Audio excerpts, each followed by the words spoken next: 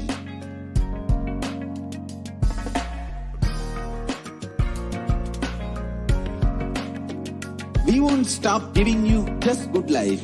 We will literally not stop till you live enlightened life. Manifesting the state of Paramashiva, space of Paramashiva, powers of Paramashiva, being of Paramashiva.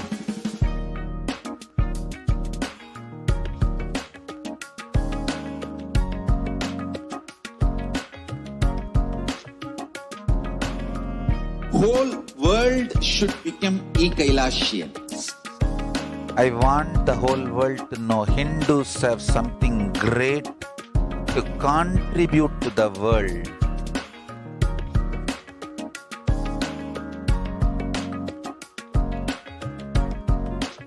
We have something great to contribute to the world. Let us do that.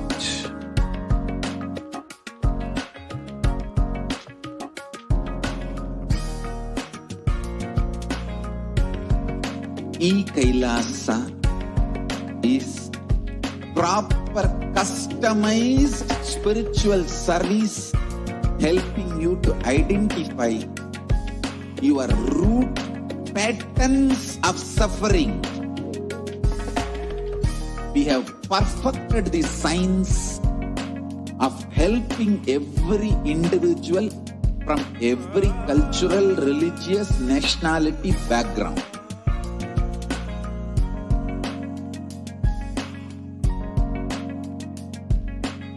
You will have lowest reactionary assumptions, highest awakened response, alive response for life continuously.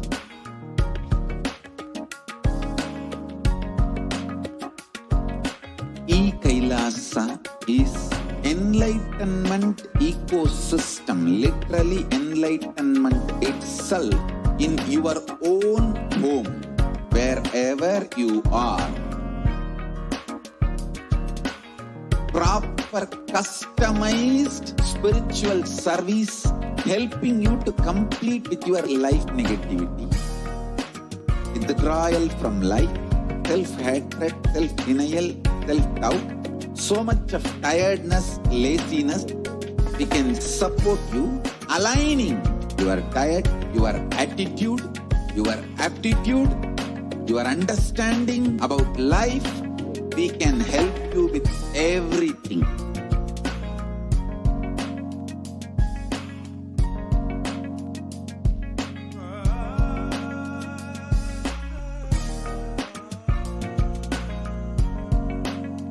If you are interested in enlightenment, we will immediately bring this to you. If you are not interested, we will explain the whole science, inspire you, and make you interested in enlightenment time. We need to cater this enlightenment science to the whole world wherever they are, because enlightenment is the birthright of all human beings. Kailasa is responsible to provide that to all human beings.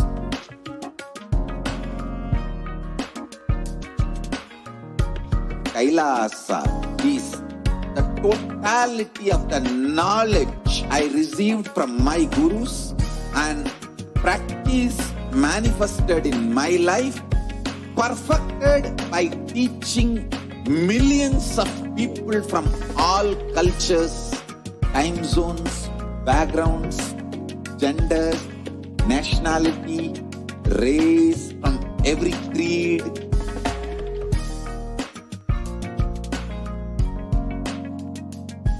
So this absolutely perfected knowledge available to you, served to you in your home without even you moving out of your couch, free of cost.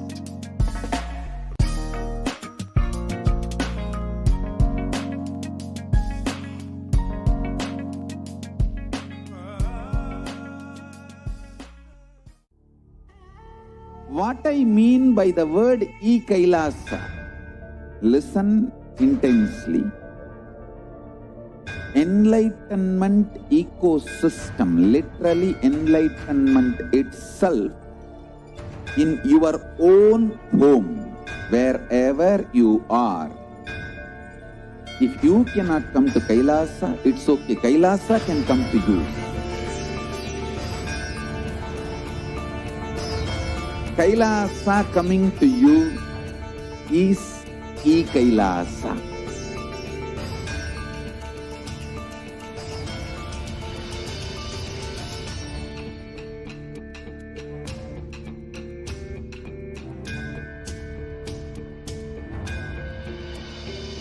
I will revive Hinduism. I am a Hindu revivalist, not by any revolution, but by evolution.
Nithyananda, welcome back, dear viewers.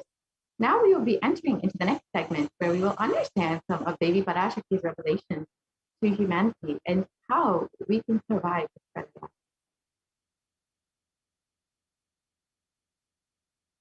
So humanity is still undergoing the after effects of the cosmic deluge, the Pralaya. Thousands of deaths due to the global pandemic and emerging fungal epidemic, along with record numbers of natural disasters, have taken a huge toll on humanity's collective psyche, leading to increase in poverty, malnutrition, depression, and mental health issues.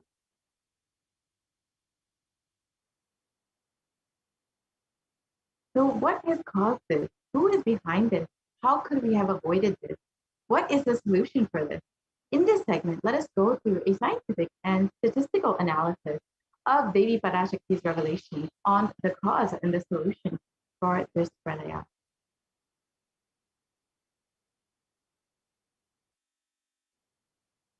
So all of us know what is the current state of the world. Now, the deaths due to COVID-19 are actually past 3.8 million. They're well past 4 million. And there have been over 175 million cases of COVID-19 across the world, with the US, India, and Brazil being the most affected countries. And the number of COVID cases within India itself has crossed 29 million people, with over 374,000 deaths and over 75 million people falling into poverty since the beginning of this pandemic in 2020.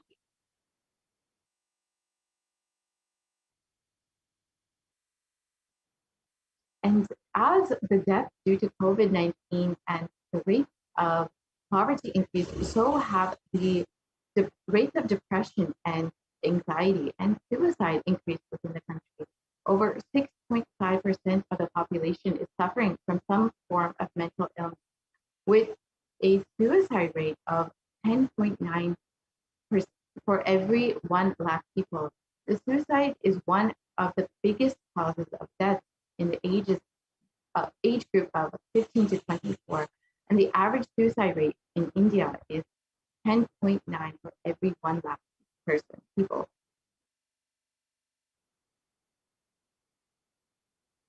And you can see that it's not just the pandemic that has been affecting people. Even many natural disasters have been affecting the country, including cyclones and torrential rainfall. And as this, as the natural disasters increase, so is the concern for a third wave, which could be coming very soon within the next couple weeks.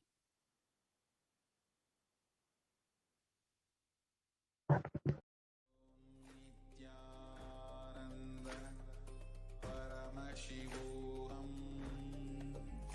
Om Nithyananda Paramashivoham. Om Nithyananda Paramashivoham. So how could we have prevented all of this? How could India have been saved from this horrible pralaya? So let us listen to Devi Parashakti's revelation made on the 31st of May 2021. 2022 வரை India செல்ல வேண்டாமா என்று கேட்கின்றாய். நன்றாய் தெரிந்துகொள், சொல்வதைப் புரிந்துகொள். இந்த பெருநரகமான கிருமி போஜனம் இந்தியாவிற்குள் வரக்கூடாது என்பதற்காக 2020 பாரதம் முழுவதும் 12 ஜோதிர்லிங்கமும் பாத யாத்திரை செய்திடவே என் மகன் மூலமாய் திட்டமிட்டிருந்தேன். படுபாவிகள் ஓடத்தின் மாலுமியை ஊர்விட்டு துரத்தினார்கள். என்ன நடக்கிறதென்று பார். முறையாக கைலாய நாட்டின் தலைவனாக நிறை மரியாதையொடு நல் மதிப்பொடு என் நிஜாவதாரம் நித்யானந்தன் திருவடி மீண்டும் பாரதத்தில் பட்டு பாத யாத்திரை செய்த பிறகு மட்டுமே நீ அங்கு செல்ல வேண்டும். அதுவரை உன்னை காத்து செல்லாதே. ஓம் ஓம் ஓம்.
இரண்டாயிரத்திருபத்திரண்டு வரை இந்தியா செல்ல வேண்டாமா என்று கேட்கின்றாய். நன்றாய்த் தெரிந்துகொள், சொல்வதைப் புரிந்துகொள்.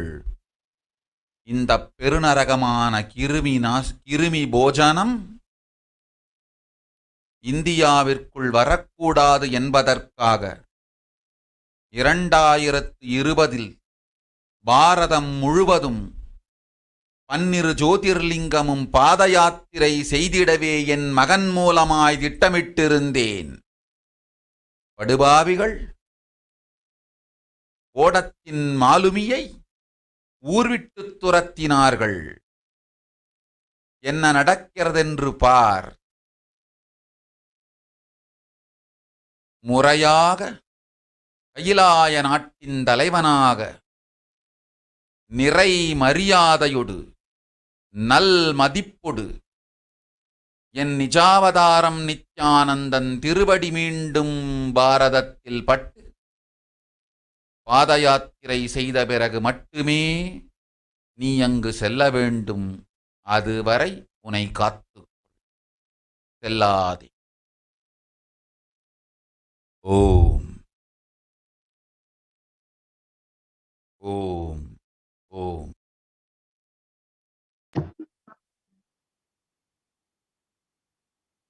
We can go to the next slide, please.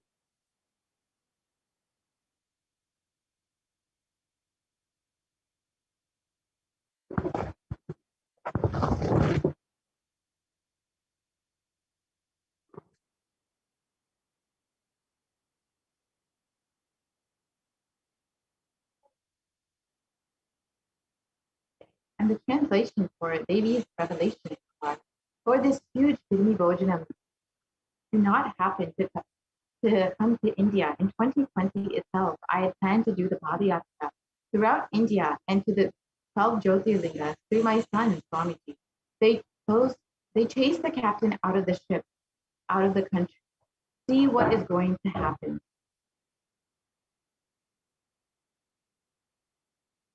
So let us now look at what the Supreme Concept of Hinduism revealed in 2017 itself as the vision for the Padayatra that was to happen in 2020. Let us now watch that video.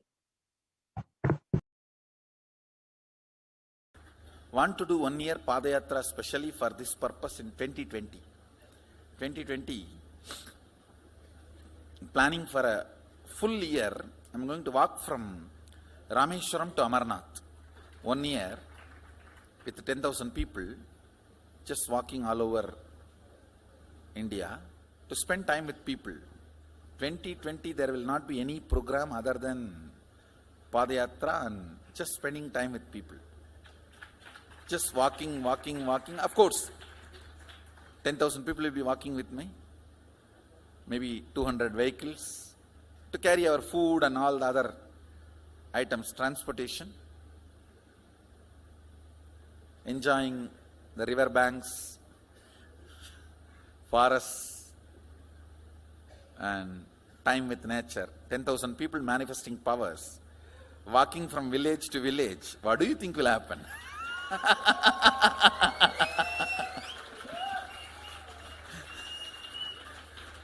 The scene of Buddhism spreading will be repeated now.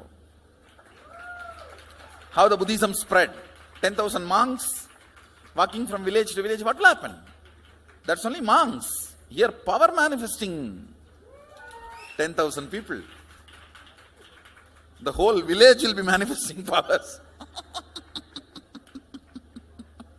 Just want to enjoy India and let India enjoy me.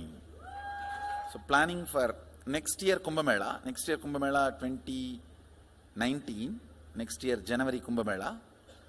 Before that, all the Balalayam, everything. Balalayam is going to be like the same structure outside with one stone tower, gold coated. It will be something like a 40 to 50 feet tall stone tower and 5 Rajagopurams, which will be something like 120 feet. This will be the Balalayam. And after the Mulalayam is built, this Balalayam will serve as a Utsava Murti Sannidhi, where the Utsava Murtis will be worshipped and where the Archanas. See, in the main temple, there will not be any Archana or anything, because just for darshan itself, there will not be time. Like Tirupati, you can only have darshan and Arti, the camp for Arti. No other worship is allowed in the main temple. Because 12 Abhishekam is going to happen, 12 Kala Abhishekams. So continuously the rituals will be going on. People can have only darshan. They will not be able to involve themselves in any ritual. Other than darshan, nothing else will be allowed. So all the archana, all the other offerings, like people will offer the archanas and other, everything will be done to the Utsava Murti, which will be kept in the Balalayam, the present Balalayam, present structure. So people can spend time here. That will be more like a main darshan. This will be like energy darshan, where you can give letter,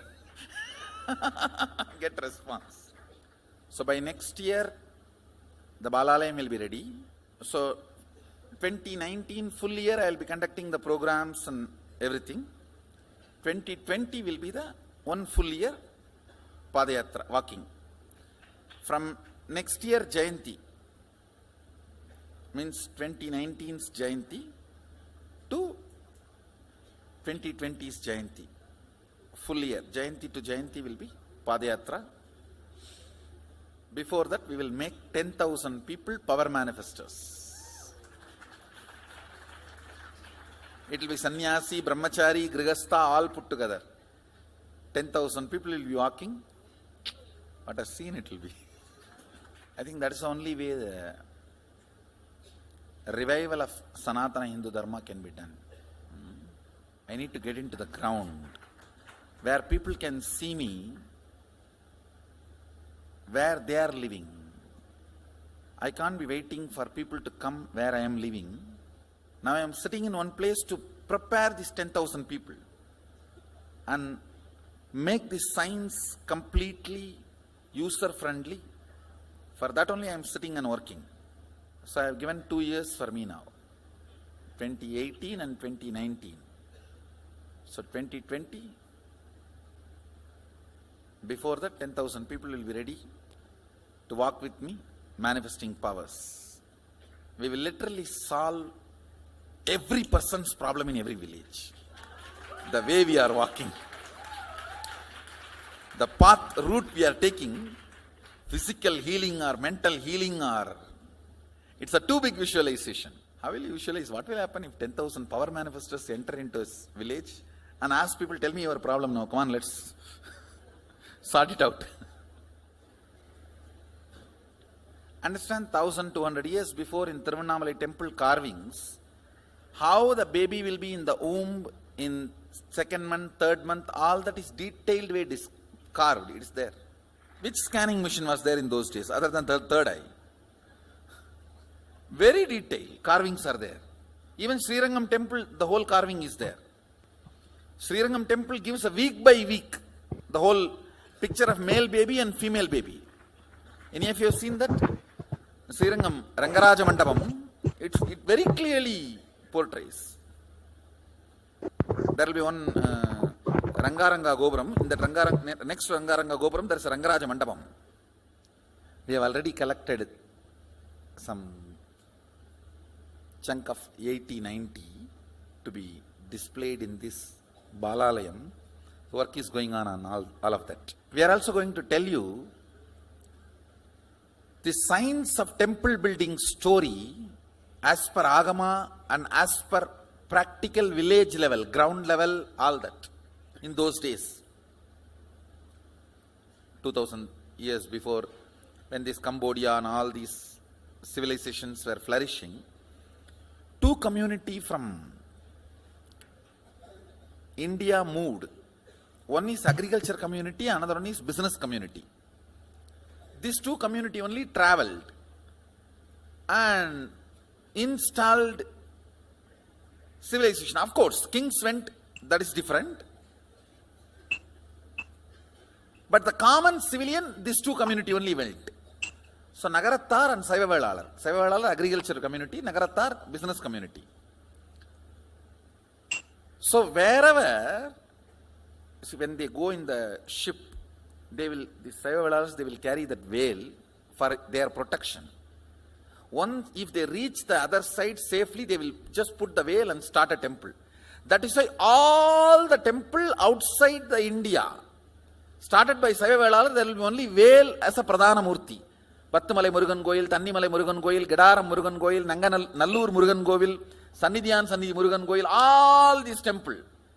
The main deity will be only veil. It will not be deity. Because they cannot carry that heavy deity in the ship.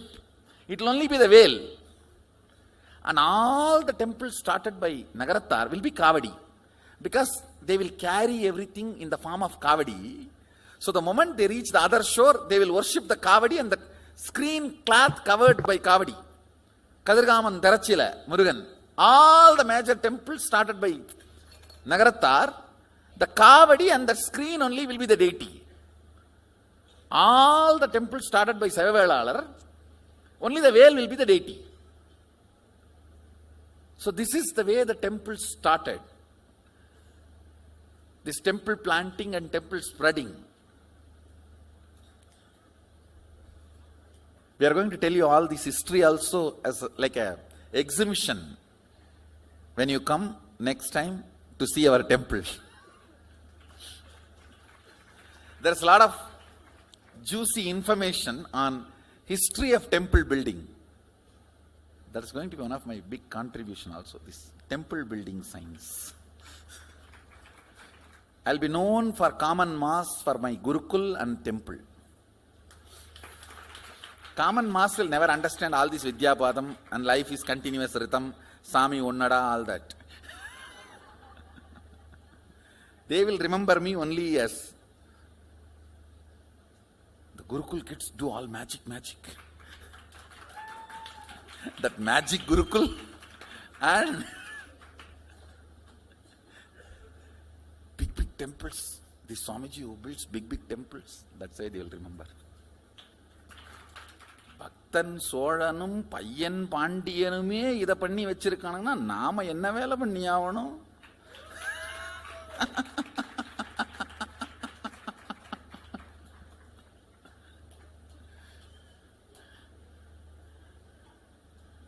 இல்ல நாமே வந்து போனோம்னு மறந்துருவானுங்க மனுஷ பசங்க.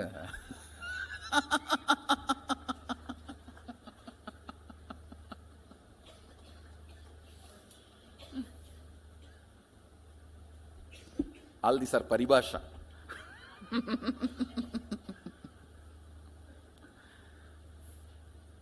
Paribhasha means, these horse brokers will have their own language. Pari means horse. Paribhasha means horse brokers all over the world, any country, the horse brokers will have their own language to do the negotiation. That is why that word paribhasha got evolved. Even now in Indian villages, these cow brokers and they will have their own language. You can't understand. You will be standing there right in front of you, they will finish the negotiation. And which you can't understand.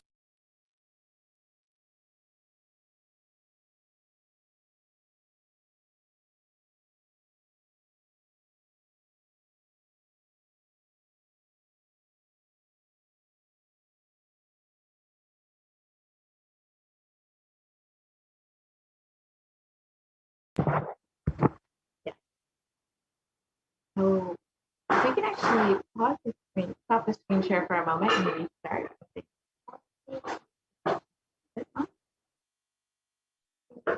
Yeah. So as the Supreme Court of revealed 2017 the vision for the Padayatra in 2020, where the Supreme Council of Hinduism himself will be going and attending to people, solving all their problems, meeting people where they are, and attending to every single problem, giving them solutions for every single problem, whether it was mental problems, physical problems, emotional problems, spiritual problems, whatever it may be. The Supreme Council of Hinduism was ready to attend to each being, one person at a time. And if we can go back to the last slide, please. If we can go back to the previous slide, please. And since the age of 10, the Supreme Council of Hinduism has been enriching people and preparing them for this Padayatra to save them from this Pradaya.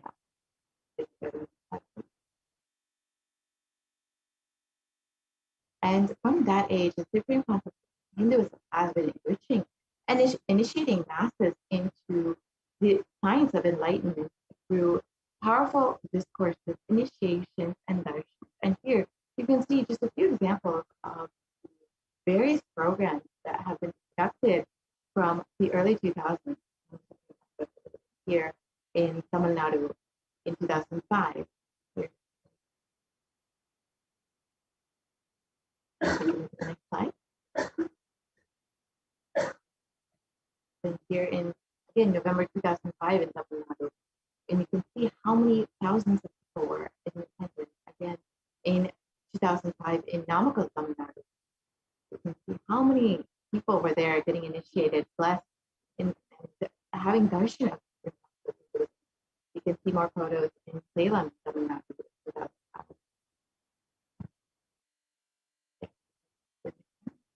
And here's the Nithyanandam program conducted again. So many people, and Adi Kailasa had been in 2006, and in 2006 Jayanti celebration in Tirunelveli.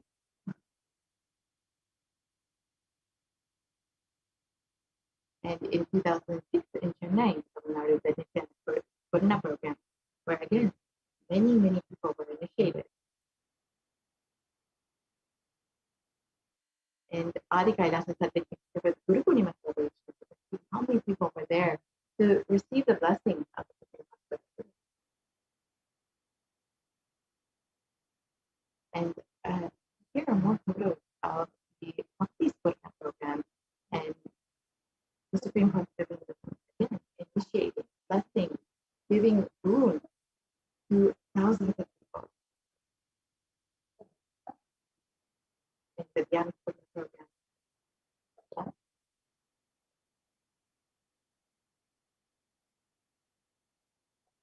And the Little Ananda program, where the young people were initiated. And the Satsang Bhava, where Supreme Master himself performed homas along with 1,008 other homas being performed by devotees and disciples. That in the next slide. Yes.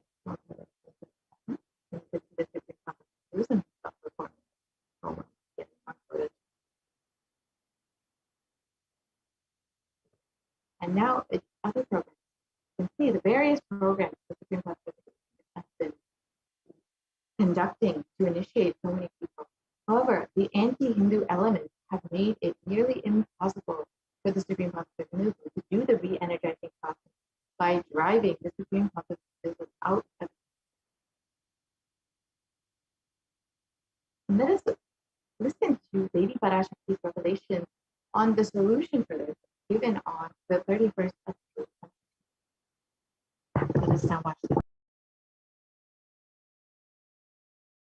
2022 வரை India செல்ல வேண்டாமா என்று கேட்கின்றாய். நன்றாய்த் தெரிந்துகொள், சொல்வதைப் புரிந்துகொள். இந்த பெருநரகமான கிருமி போஜனம்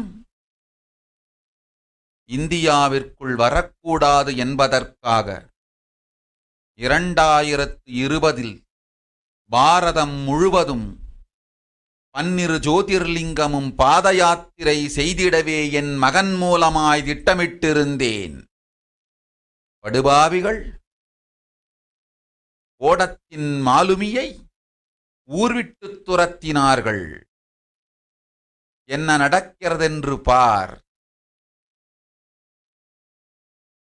முறையாக கைலாய நாட்டின் தலைவனாக நிறை மரியாதையொடு நல் மதிப்பொடு என் நிஜாவதாரம் நித்யானந்தன் திருவடி மீண்டும் பாரதத்தில் பட்டு பாத யாத்திரை செய்த பிறகு மட்டுமே நீ அங்கு செல்ல வேண்டும். அதுவரை உன்னை காத்து செல்லாதே. ஓம் ஓம் ஓம்.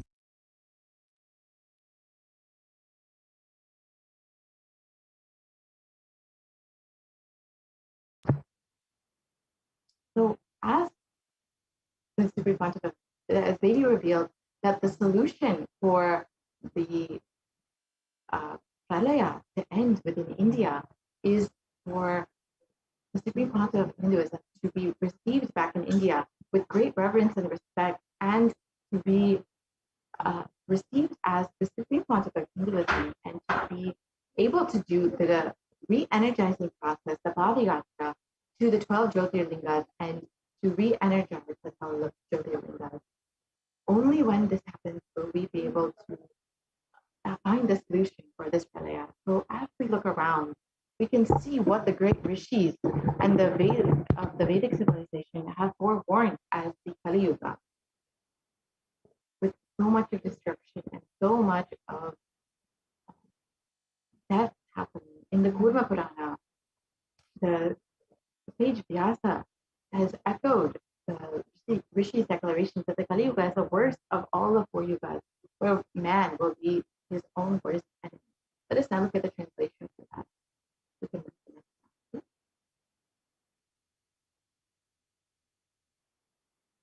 And the translation for this Kali Yuga is the worst of the four yugas, the ages in all of the world. People are sinful and forget the dharma of the four varnas and the four ashramas.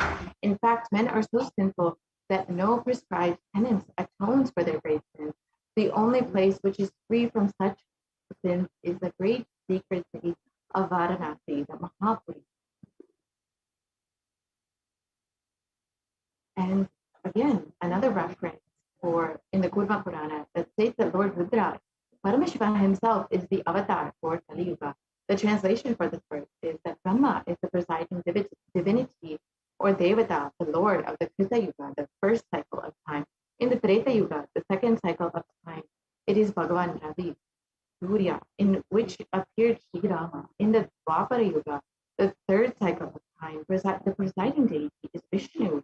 And in the Kali Yuga, the fourth cycle of time, the current age, the presiding divinity, the avatar is Rudra, Lord Paramashiva himself.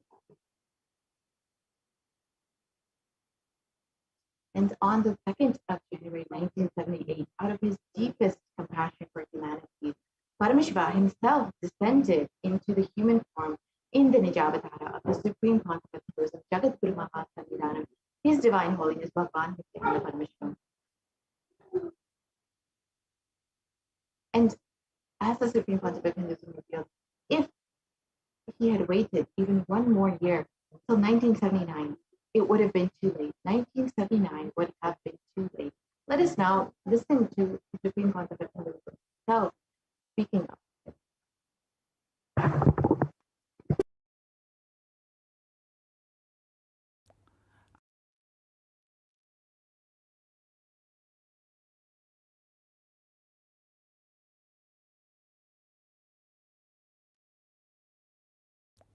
And I tell you, O Hindus, don't be afraid.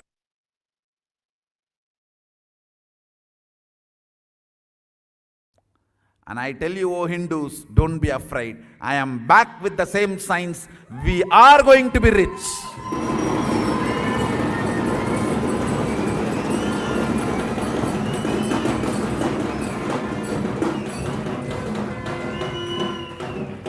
It is not lost.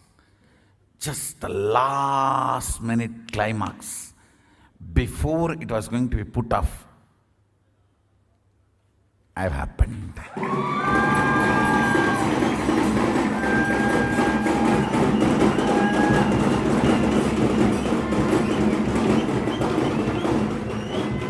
(1979) would have been late. 1979 would have been late. If I had time, I would have sent only ambassadors. Because no time, I have to get up and come directly.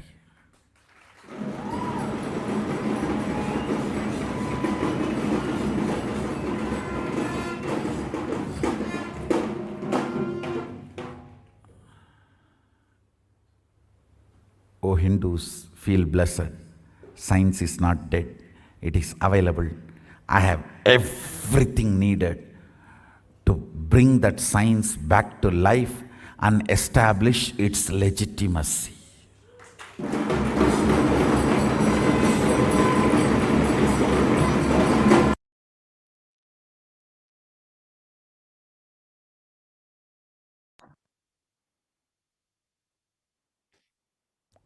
And I tell you, O Hindus, don't be afraid. I am back with the same signs. We are going to be rich.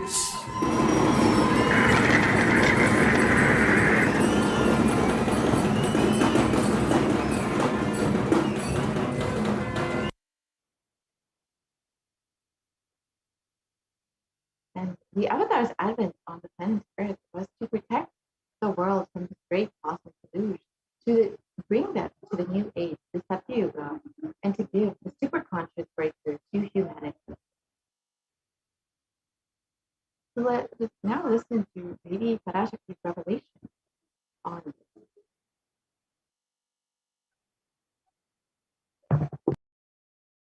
ஓம் ஓம் ஓம் உலக மக்களே கேளுங்கள். கலி முற்றி கலி கழிந்து புதுயுகம் சத்தியயுகம் புறப்பட வேண்டிய காலம் வந்ததனால் வந்திருக்கின்றது இந்த பெரும் பிரளயம்.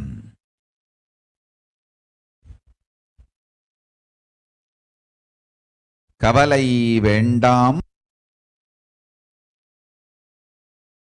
மக்களே.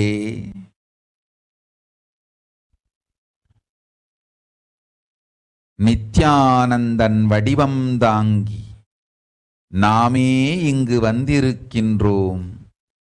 நித்யயுகம் செய்வோம், நித்யயுகம் சத்தியயுகமாய் மலரும் இங்கு. ஆனந்தமாக இருங்கள்.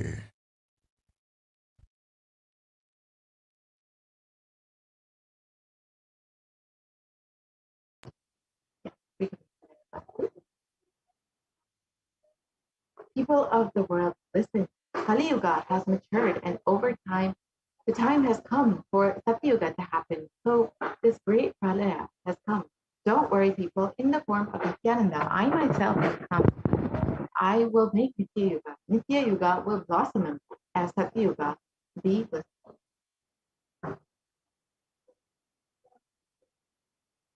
For this huge Kirimi Bhojanam not to happen to India, 2020, I had planned to do Padayatra throughout India in the 12 Jyotirlingas through my son, Swami. In order to prepare for the avatar, began the Padayatra at the mere age of 10.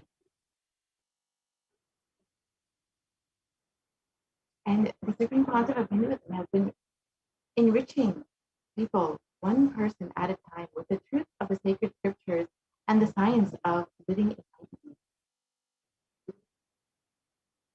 And even at the age of 14, when the Supreme Concept of Hinduism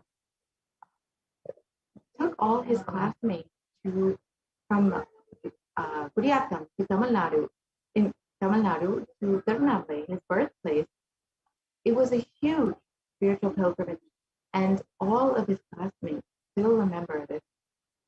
And when the Supreme Concept was around 19 years old, all his fellow monks of the Ramakrishna Math remember the yatra where the Supreme Concept of Hinduism led them from Tamil Nadu to Tirunelveli, Chennai Tamil Nadu to Tirunelveli, his birthplace, and gave them an unforgettable pilgrimage trip experience.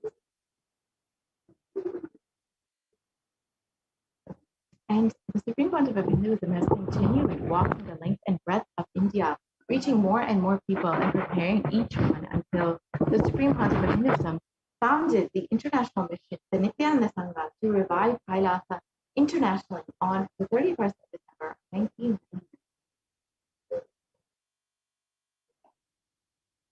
And the Supreme Concept of Hinduism has established the Kailasa enlightenment ecosystem in Tiruchendur, Tamil Nadu, South India, on the 14th of April 2001, which was the first Kailasa enlightenment ecosystem where the Supreme Concept of Hinduism himself was sharing this science of enlightenment with the world.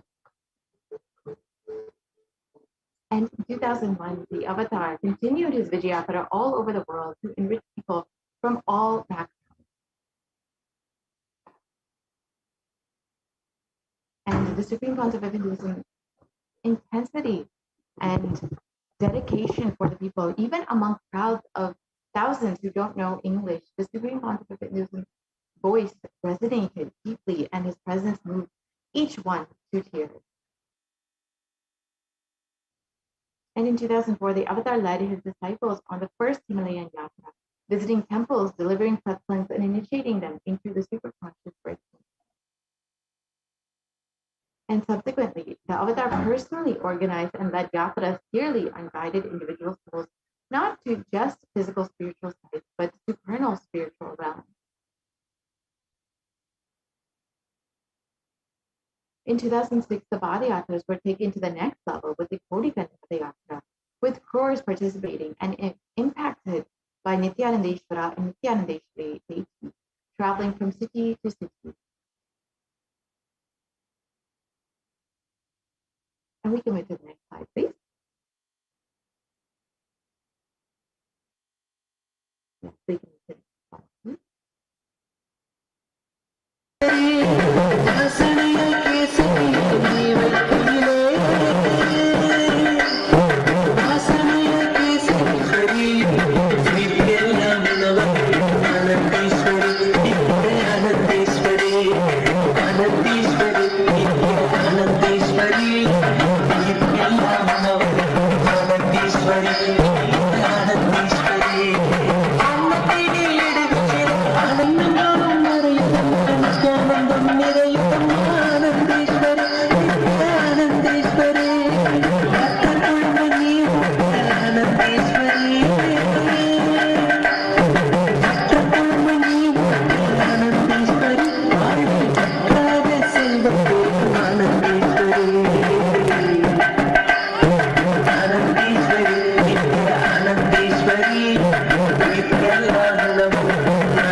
And the Kodika and Ratha Yatra culminated with the consecration and inauguration of the Garbha Mandir, the sanctum sanctorum of the Nithyanandeshwara Paramashiva and Nithyanandeshwari Parashakti, and the Swayambhu Linga at Adi Kailasa, Sarvijnapita in Bengaluru.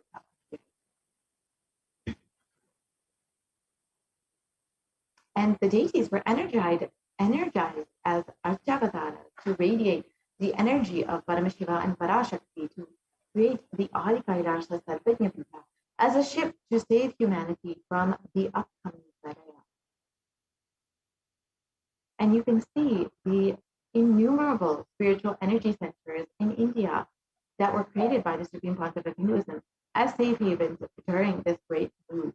You can see the Adi Kailasa along with the Kailasa in Bangalore and the various Kailasas all over India and around the world. However, due to the ongoing persecution and the continuous assault and attack on the Supreme Pontiff of Hinduism, the captain of the ship was forced to leave India. And the Padayatra that was to be taken place in 2020 was not allowed to happen. Unfortunately, the re-energizing process of the 12 Jyotirlingas did not happen. And because of this, we are now facing the extreme effects of the Pralaya and are not finding any relief from India. And the only possible place where we can find relief is within the Kailasa, which the Supreme Pontiff of Hinduism has opened up to humanity for saving them. And so with this, now is your opportunity, if you are living in India, to sign up at kailasa.org/Kailasa Care if you would like to avail the opportunity to quarantine yourself in one of the Kailasas, which the Supreme Pontiff of Hinduism has created for the sake of protecting humanity. So now with this segment, we will be ending this portion and moving into the next segment where we will understand some of the wonderful offerings that we can make to Devi Parashakti and how we can connect deeper with Devi Parashakti. So let us take a short break and we will be right back.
Nithyanandam, and welcome back to all of the viewers who are joining us across the world for this Devi Parashakti Akashic reading program, and for all of you, all the Kailasians across the world, and the global Hindu diaspora who's tuning in right now. I'm sure that you're eager, absolutely eager, to have the live darshan of Devi Parashakti at 6 a.m. IST. At 6 a.m. Indian Standard Time, we will be able to have the live darshan, be in the live audience of Devi Parashakti herself. And so please make sure that you take a few minutes now, share with all your family and friends, and ensure that we are tuning in for the live darshan of Devi Parashakti happening at 6 o'clock, 6 a.m. Indian Standard Time. So make sure to note the timing and tune back for further updates on the timing, and as well as we get ready for the darshan of Devi Parashakti. Now, we'll be starting the next segment in today's program on the different sevas. I request if we can begin the projecting the slide for the different beautiful offerings that we have today.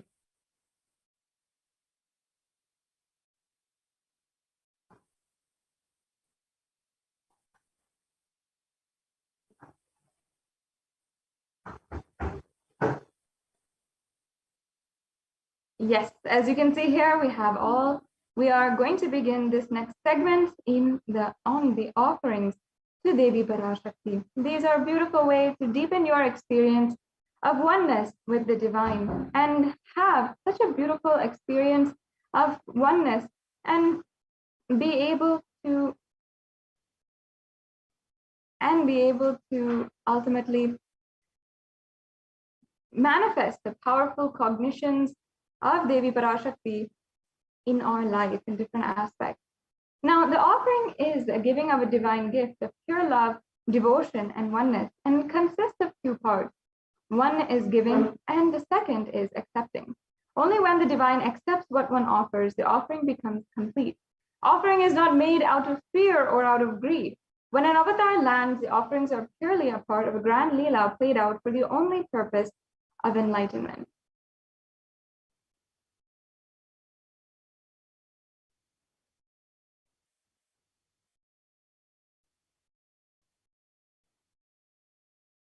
And let me now chant the Shastra Pramanas, the invocations or the Dhyana Shlokas of Devi Parashakti.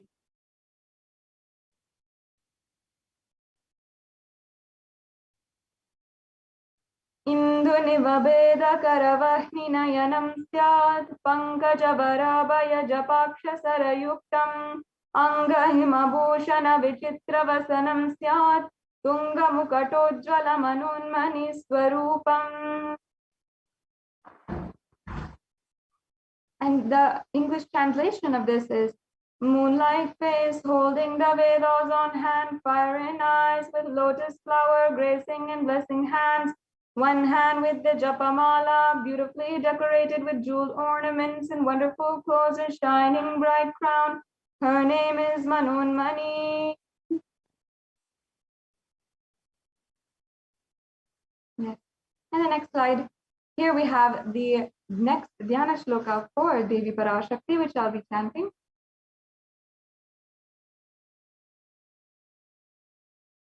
Dhyaye devim trinetram shashini bhavadanam vedahastam dadanam tavye padmam varadam apare chabhayam chakshamalam divye rabarana vibhushita danum brahmadi vipujitam devi meva manunmanim pratidinam kamatra dhatrim shubham.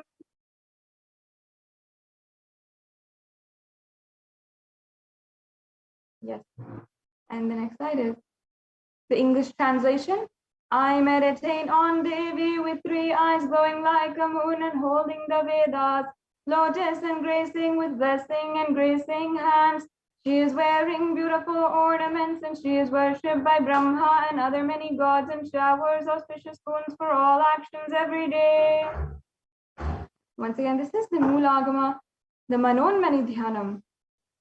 And now that we have invited and invoked the presence of Devi Parashakti, We'll now be entering into and understanding the significance of the divine element gold.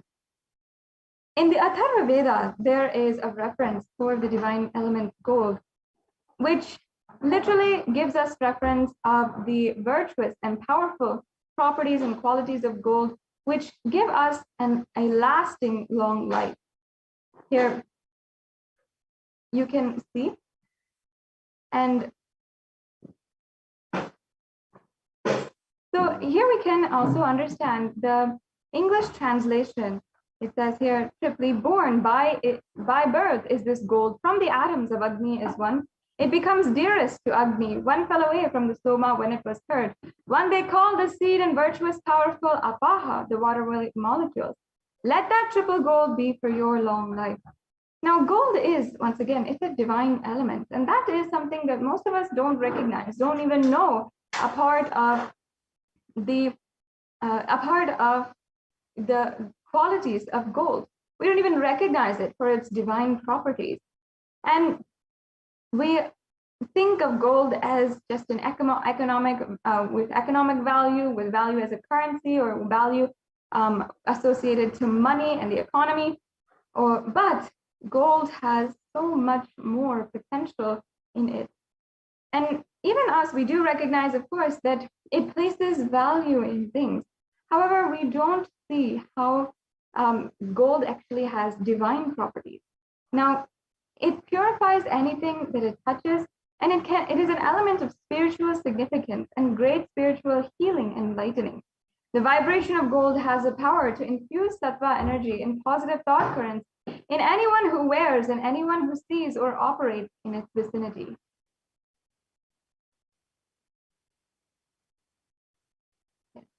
And gold is present in all the scriptures, in the Agamas, Vedas, Shrutis, the Itihasas, and Puranas. In all the Hindu scriptures, it is abundant that gold is most auspicious and purest metal,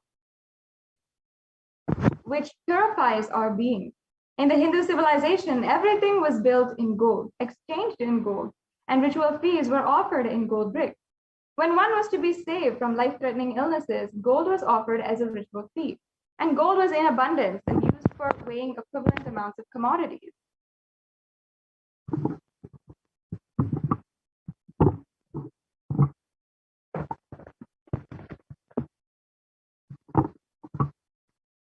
And also in the Hindu civilization, it thrived on the banks of rivers of gold. The Indus River was called the Hiranyamaya, the river of gold, and in the Rig Veda, and the river Saraswati was called the Hiranyavartani in the Atharva Veda. Gold is the supreme element for offering gifts to the ones you love and revere. And temples are constructed and paved in gold, deities are made in gold and decked and adorned in gold, because it preserves the enlightenment energy for thousands of years. It lasts forever.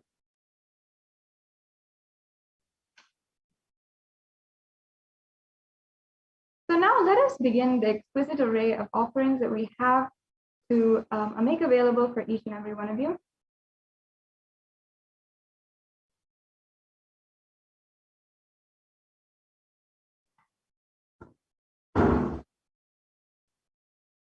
Yes, so Devi Parashakti has literally made available so much to each and every one of us.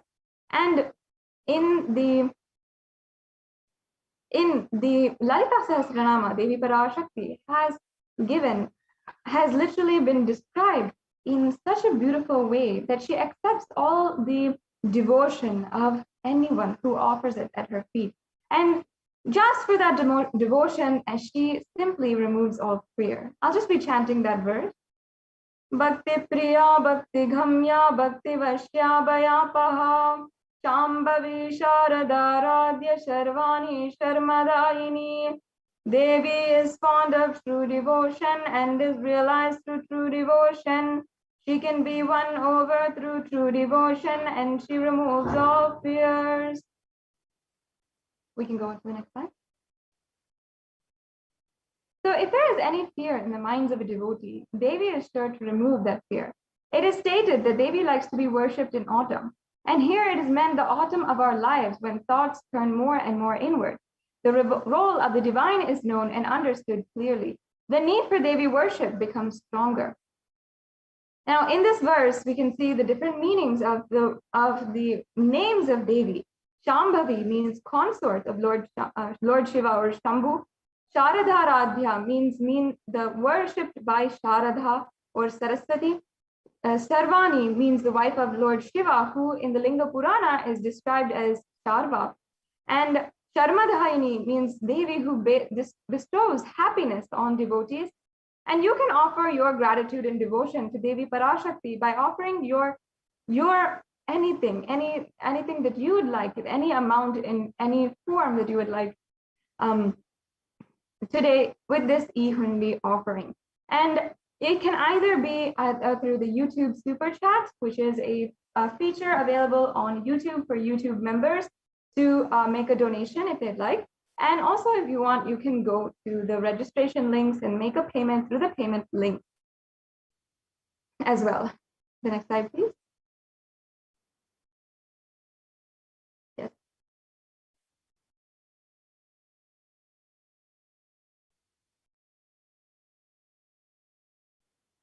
And the next offering is the Sankalpa chanting. Yes.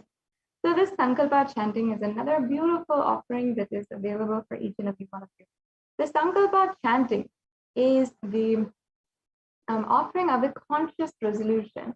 And the Shivacharyas of the Nithyananda Paramashiva Devalaya will chant this Sankalpa, the conscious resolution, and they will literally ensure all the blessings of, going beyond fear, greed, or even lust, and manifesting the higher powers, and living a life of enlightenment, living a life which is eternally celebrating and eternally auspicious. All of that are the different intentions and prayers that we make during the program.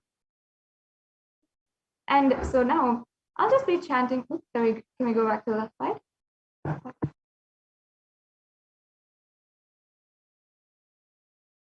I'll just be chanting the verse from the Devi Mahatmyam, chapter 12, verse 34. Here it says, the goddess enchants this universe, and she herself gives birth to this universe. The goddess, being prayed without interest in anything, gives the knowledge that leads to salvation and gives wealth in the materialistic sense.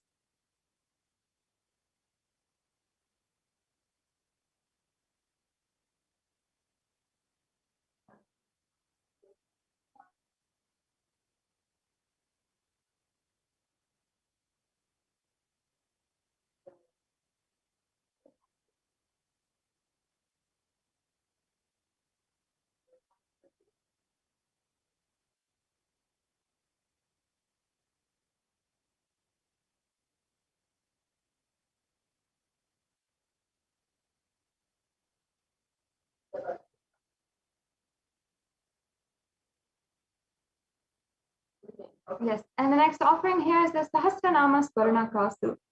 In this offering, in the Lalita Sahasranama, it says that Devi Parashakti is Nama Parayana Prita. She's described as Nama Parayana Prita, which means that she who likes the repetition of her own various names. So this is the offering of the 1008 names of Devi Parashakti. And it's a very special and unique archana to the Mahameru of Devi Parashakti.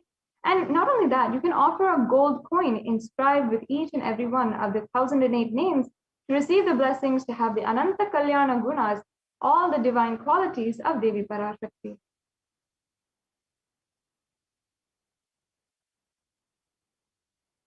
Yes, and the next offering is the Mukta Anguti. I'll just be chanting that verse. Mukta Haranala Satkirita Ruchiram Purnendu Vaktra Prabham Shinjannu Purikinkini Manidharam Padma Pababasuram Sarvabhita Falapradam Girisutam Vani Rama Sevitam Meenakshi Pranatosmi Santatamaham Karunyavaram Nidim.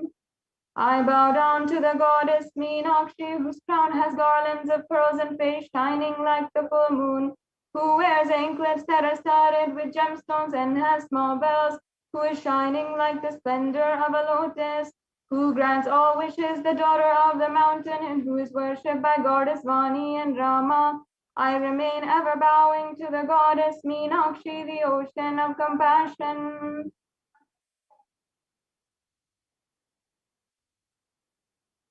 Yes, and you can offer the pearl ring to receive the blessings to be showered by the compassion and pure love in all your business endeavors.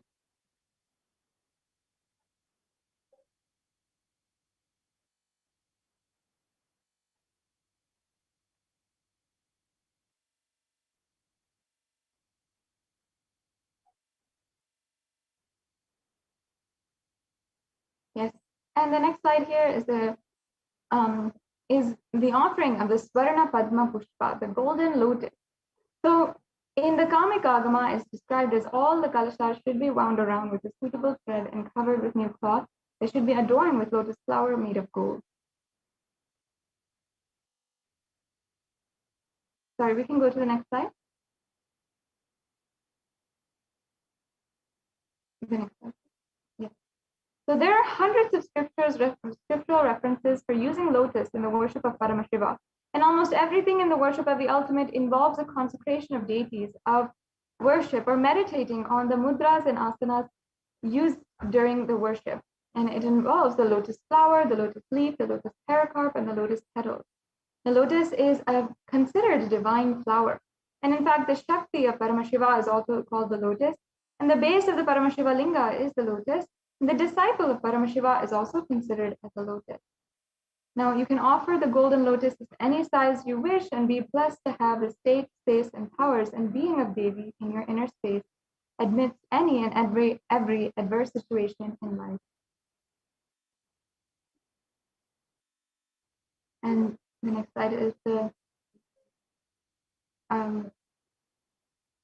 Swarna Meti offering, the golden toe ring. We can go to the previous slide, please.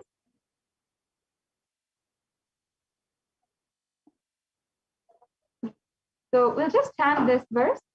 Nakhadiditi samchana namajjana tamoguna padadvaya prabhajala parakrita saroruha. You whose brightness from toenails destroys the darkness of ignorance from the minds of your devotees who prostrate at your feet. You whose brightness from your 2 feet overpowers that of the lotus flower.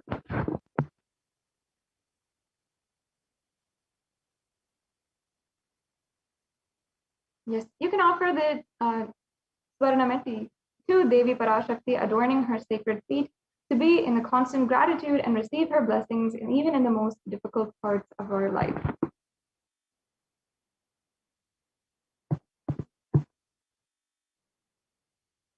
And the next offering is a very exquisite offering, Swarna Mangtika, the golden hairline jewelry.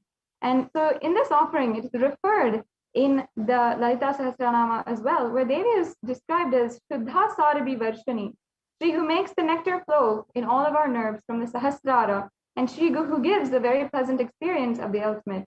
And the Mangtika actually represents the nectar flowing from the Sahasrara chakra, the chakra at the crown center of our head, which is, and the Mangtika represents the very nectar which is overflowing from the center of the head until the forehead.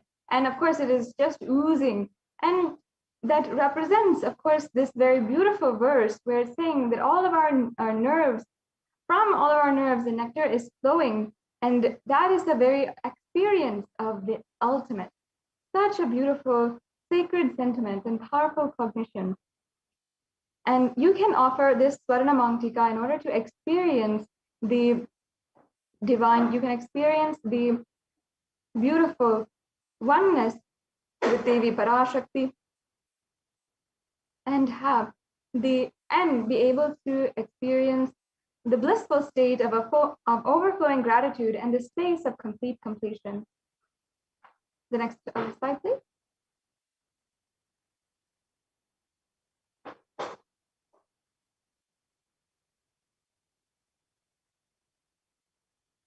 Yes, so the next offering that we have available is the Pratyaksha Pada Puja, and that is one of the best offerings here.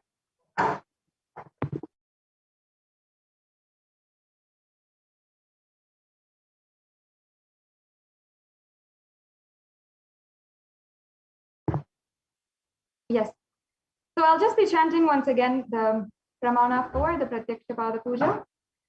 Nakhadiditi samchana namajjana tamo guna padadvaya prabhajala parakrita saroruha.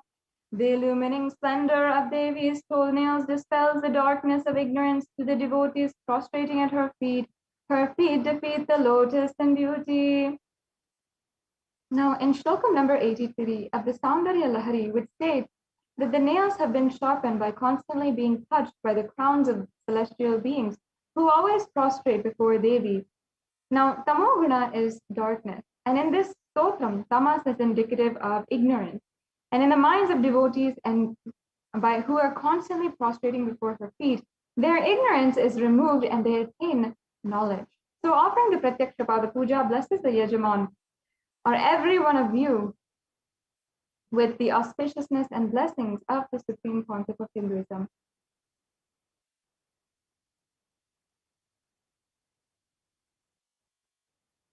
Yes, and the next offering is the Vastra Seva.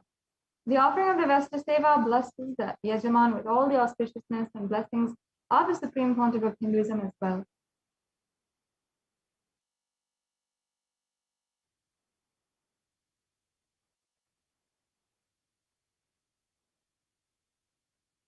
So as you can see here, we have an array of different offerings. The E-Hundi offering, which you can make for any amount, the Sankalpa chanting, the Devi Sahasranama Kasu, the Mukta Anguti, the Swarna Padma Pushpa, the Swarna Metti, the Swarna Mangtika, the Pratyakshapada Puja, and the Vastra Seva.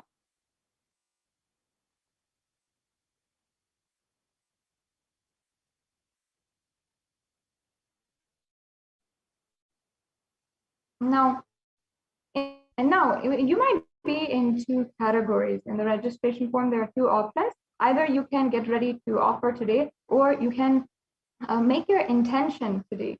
So there's a registration available for anyone who is interested in making the offering, or if you need help in manifesting, or if you want to give more details as well, or you can make the online payment as well immediately at tiny.cc/baby-offerings. And after the payment, you can, after the payment as well, you can go to tiny.cc/sankalpa2021 and make sure that you are filling in the details, submitting the details for the puja. So with this, that brings us to a conclusion of this segment in today's program.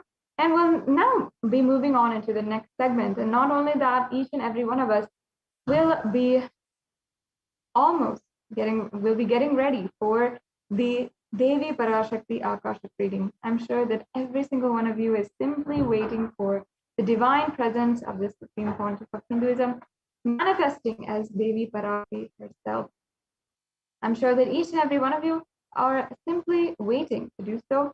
And if you are, make sure that you are also taking a chance to share this program link with anyone who would like, and with anyone who wants to, anyone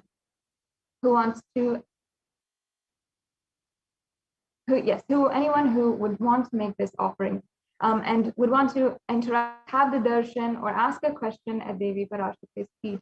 You cannot fathom the extent to which the grace of Devi Parashakti really works. And it can be in a small level, like healing a knee pain or giving a few $1,000s, or it can be literally giving the oneness experience itself and the experience of literally being one with the divine. That is the grace of Devi Parashakti and the compassion of Devi Parashakti. So let us take a few minutes to invite everyone who is who we feel will be interested in this beautiful event and occasion.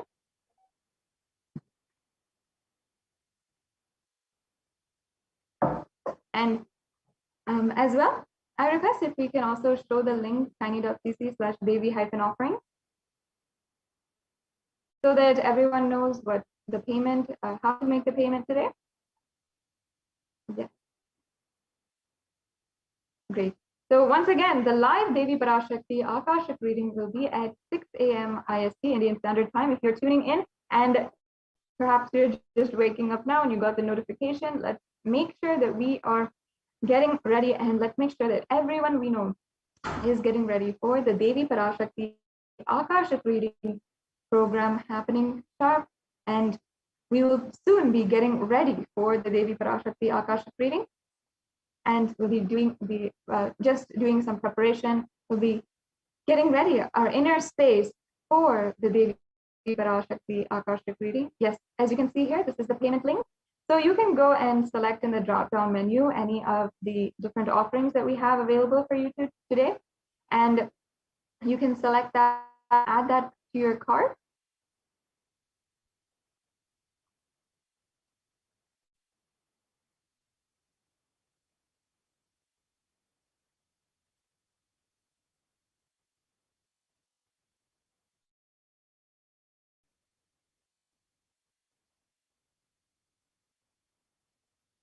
Yes, and once you select add to cart, you'll see your cart, and then you can review the items and proceed to checkout.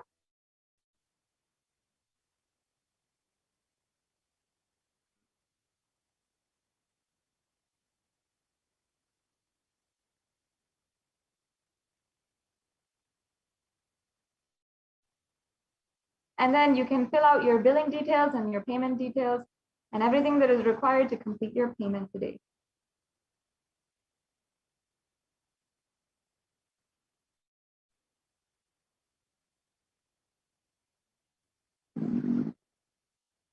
And the next offering is the next thing here is the form for this Sankalpa names. This form is required if you would like to, once you make your payment, after you make your payment, you should be filling out this form and filling out all of the names of whom is going to be offering today.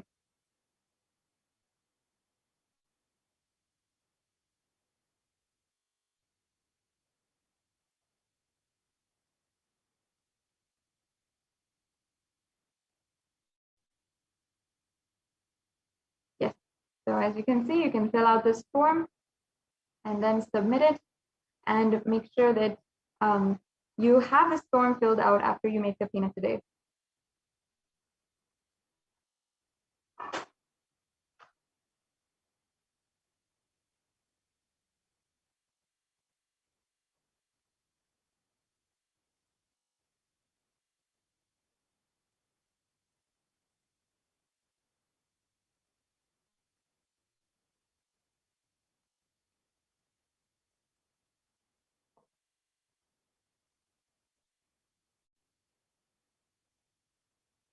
Yes, and as you can see here, this is the form for the intention form. If you want to make an offering, but perhaps you do not know how, you don't have resources or money or time, you can fill out this form and you will be able to get the resources, the information that you need, or you can get the help you want in manifesting this offering.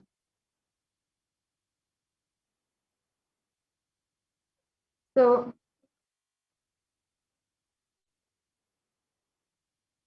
with this, we'll now be soon entering into the next segment of today's program.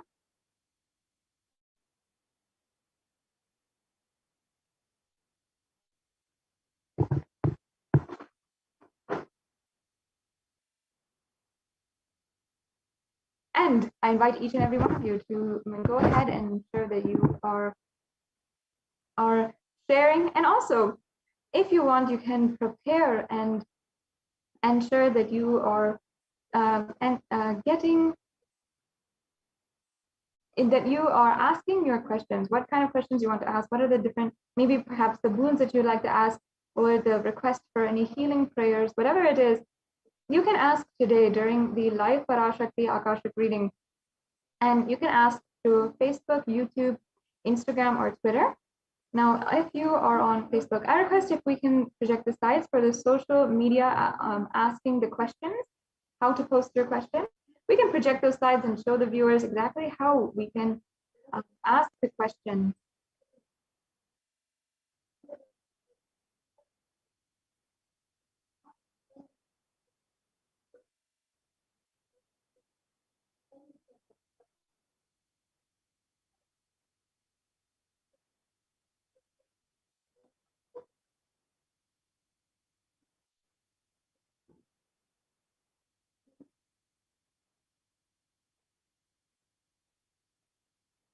Okay, it looks like we're getting ready for our next segment in today's program as well.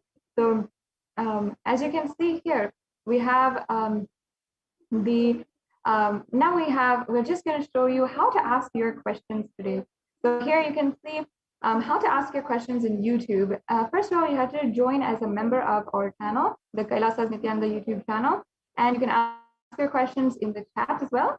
And the next slide, please.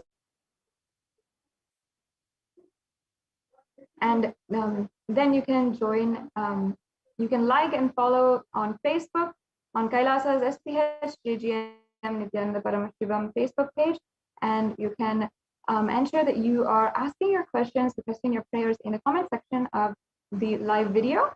The next slide, please. And also on Twitter, you can go to Twitter and you can ask your questions in the reply section of the tweet with hashtag #AskTheAvatar. And on Instagram as well, you can comment on the post for today's live darshan and questions as well.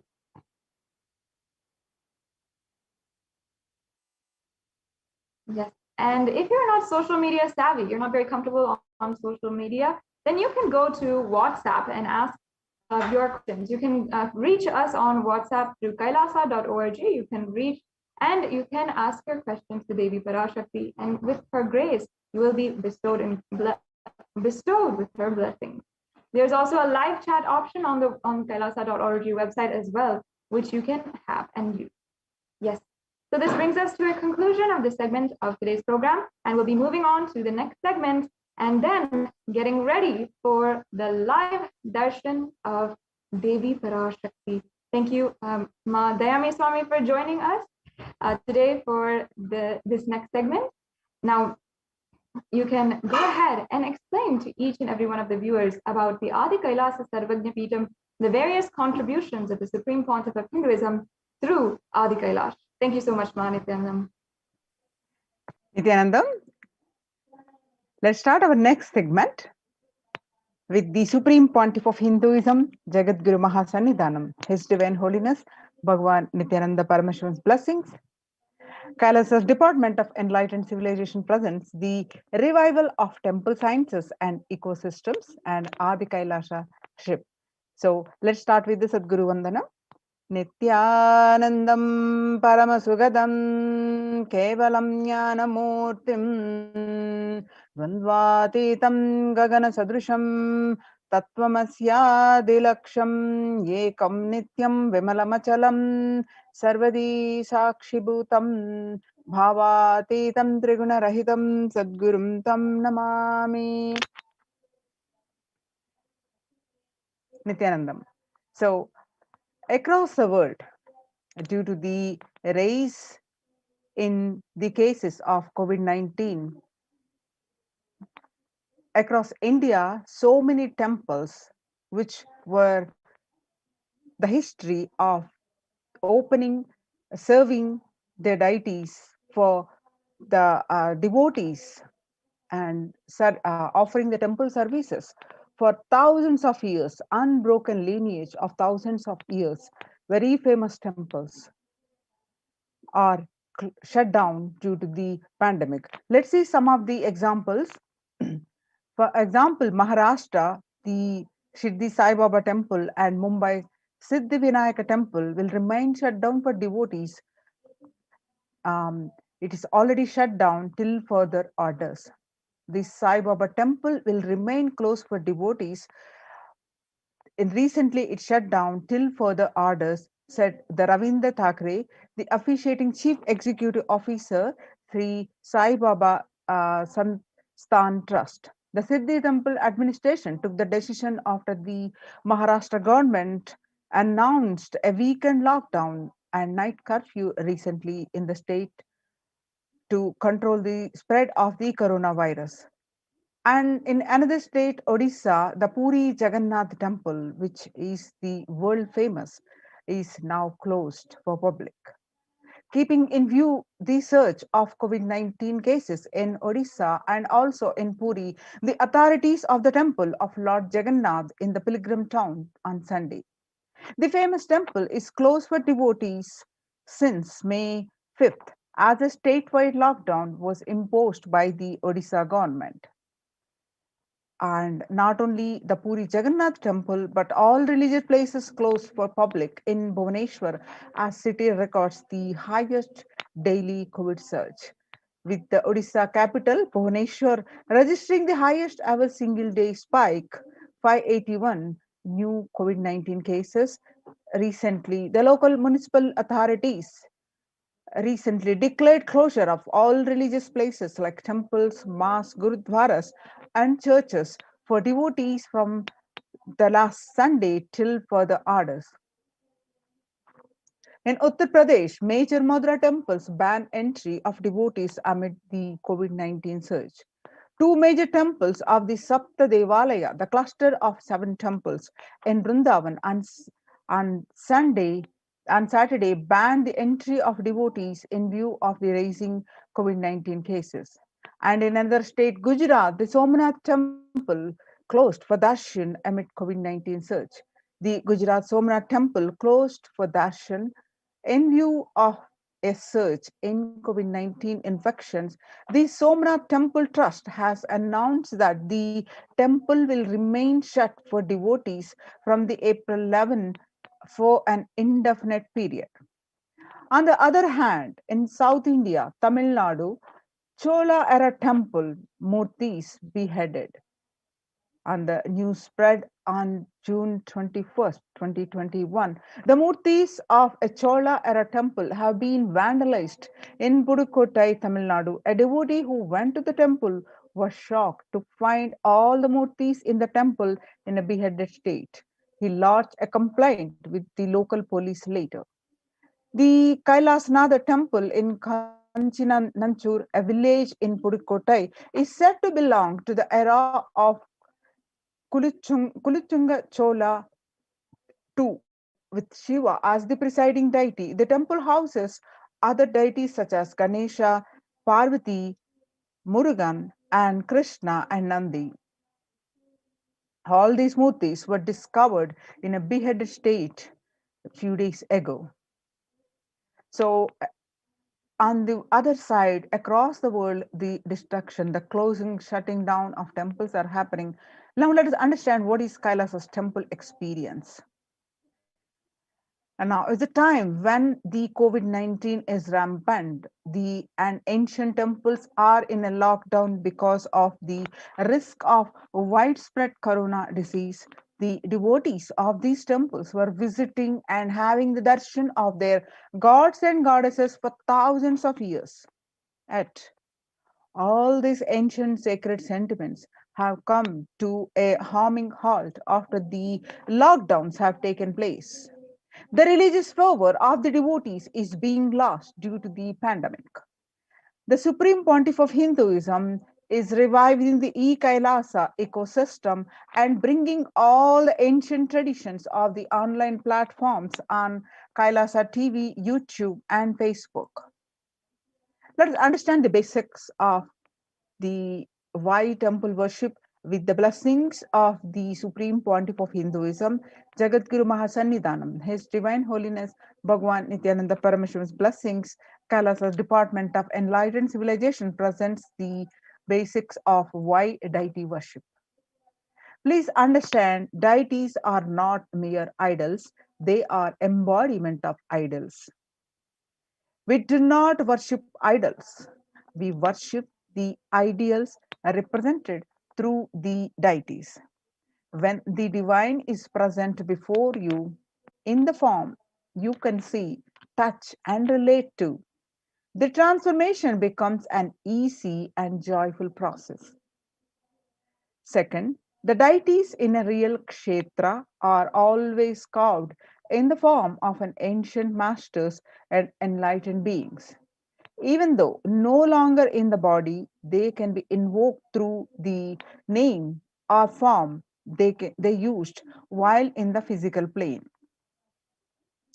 When we pray to that deity or chant its name, the corresponding divine vibration is automatically awakened. and becomes available on the energy plane to guide and bless us. The Supreme Pontiff of Hinduism says that we mastered the science of bringing the divine to the deities and expressing the divine through the deities. The whole science has been mastered in the Vedic tradition. The revival of temples will be the revival of world peace and world bliss. Revival of temple culture, the deity worship, where people are made to look in. That is where the revival of Sanatana Dharma, Advaita Satya, the truth of oneness experience, is going to happen. The divine, the Paramashiva, Devi, or Mahavishnu, have infinite auspicious qualities. When a devotee calls for intense devotion, with intense devotion to save him, or when the world is at stake in the verge of destruction, the divine manifests himself in a form to save whatever is needed at that time. That form becomes an independent intelligence. For example, Shiva saved Markandeya from death. Markandeya was a young boy whose destiny was to die at the age of 16. So, knowing this, the expecting the upcoming death, the Markandeya's parents were devastated and were very sad. To remove their sorrow, Markandeya intensely prayed to Paramashiva. The samskaras that the parents gave him intensely connect with Paramashiva and worshipped Paramashiva. On the day of the death arrived the Lord of Death, the Kala arrived to take away the life of Markandeya. But Markandeya was intensely connected with Paramashiva and hugged Paramashiva to save him. And Paramashiva appeared when the Lord of Death was about to take the life of Markandeya. Paramashiva appeared and saved Markandeya. So he became a lord of the Lord of Death, Kala, where Kala is the Lord of Death. Kala is the who is the Paramashiva manifested the form to save the Markandeya, that become an independent deity. The same way, Paramashiva danced in ecstasy to do the Pantyakrutyas of the creation, sustenance, destruction, or rejuvenation, and pulling out of delusion and the Anugraha, the giving us the liberation. These Panchakritya, the 5 cosmic actions, Paramashiva does it with dancing casually. The cosmic dancer is called Nataraja. So Paramashiva's dancing form of Nataraja becomes an independent deity. Mahavishnu's very action of showering blessings on the world becomes Lakshmi. Same way, Brahma's very action of constantly sharing wisdom becomes Saraswati. So each of the actions of the ultimate becomes the independent intelligence and energy. When you connect these independent energies, those deities, whatever you want, immediately happens. So, whatever result you want, worship with rites, those divine energies who are the personification of those specific actions. Immediate results are achieved by connecting with those deities in this world. This can be a powerful method through which you can achieve whatever you want in life.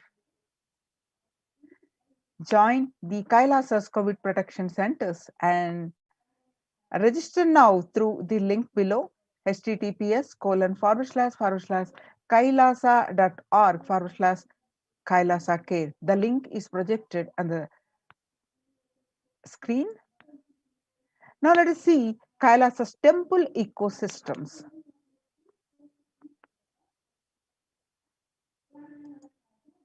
Kailasa is a place where everything related to super consciousness is revived. All the sampradayas, all the spiritual ecosystems, sampradayas is traditions, and all the spiritual ecosystems created for enlightenment will be revived and established in such a way it never gets lost again. They're forever serving the humanity, says the Supreme Pontiff of Hinduism on 6 January 2019. Revival of Hinduism's temple ecosystems. Let's listen from the Supreme Pontiff of Hinduism's own voice. I am going to revive Hinduism by setting up a model community, enlightenment ecosystem. I am going to create absolutely from the scratch newly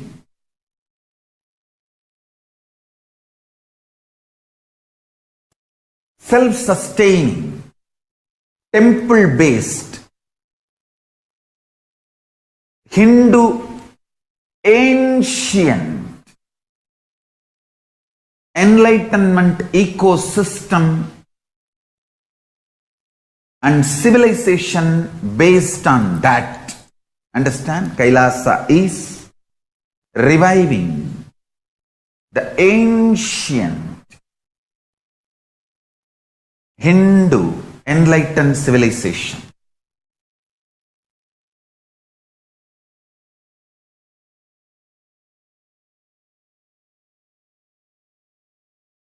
Paramashiva himself manifested this Kailasa Mandala, the enlightenment ecosystem, and the lifestyle. I am going to revive this whole enlightenment ecosystem, Kailasa, by creating a model Kailasas all over the world.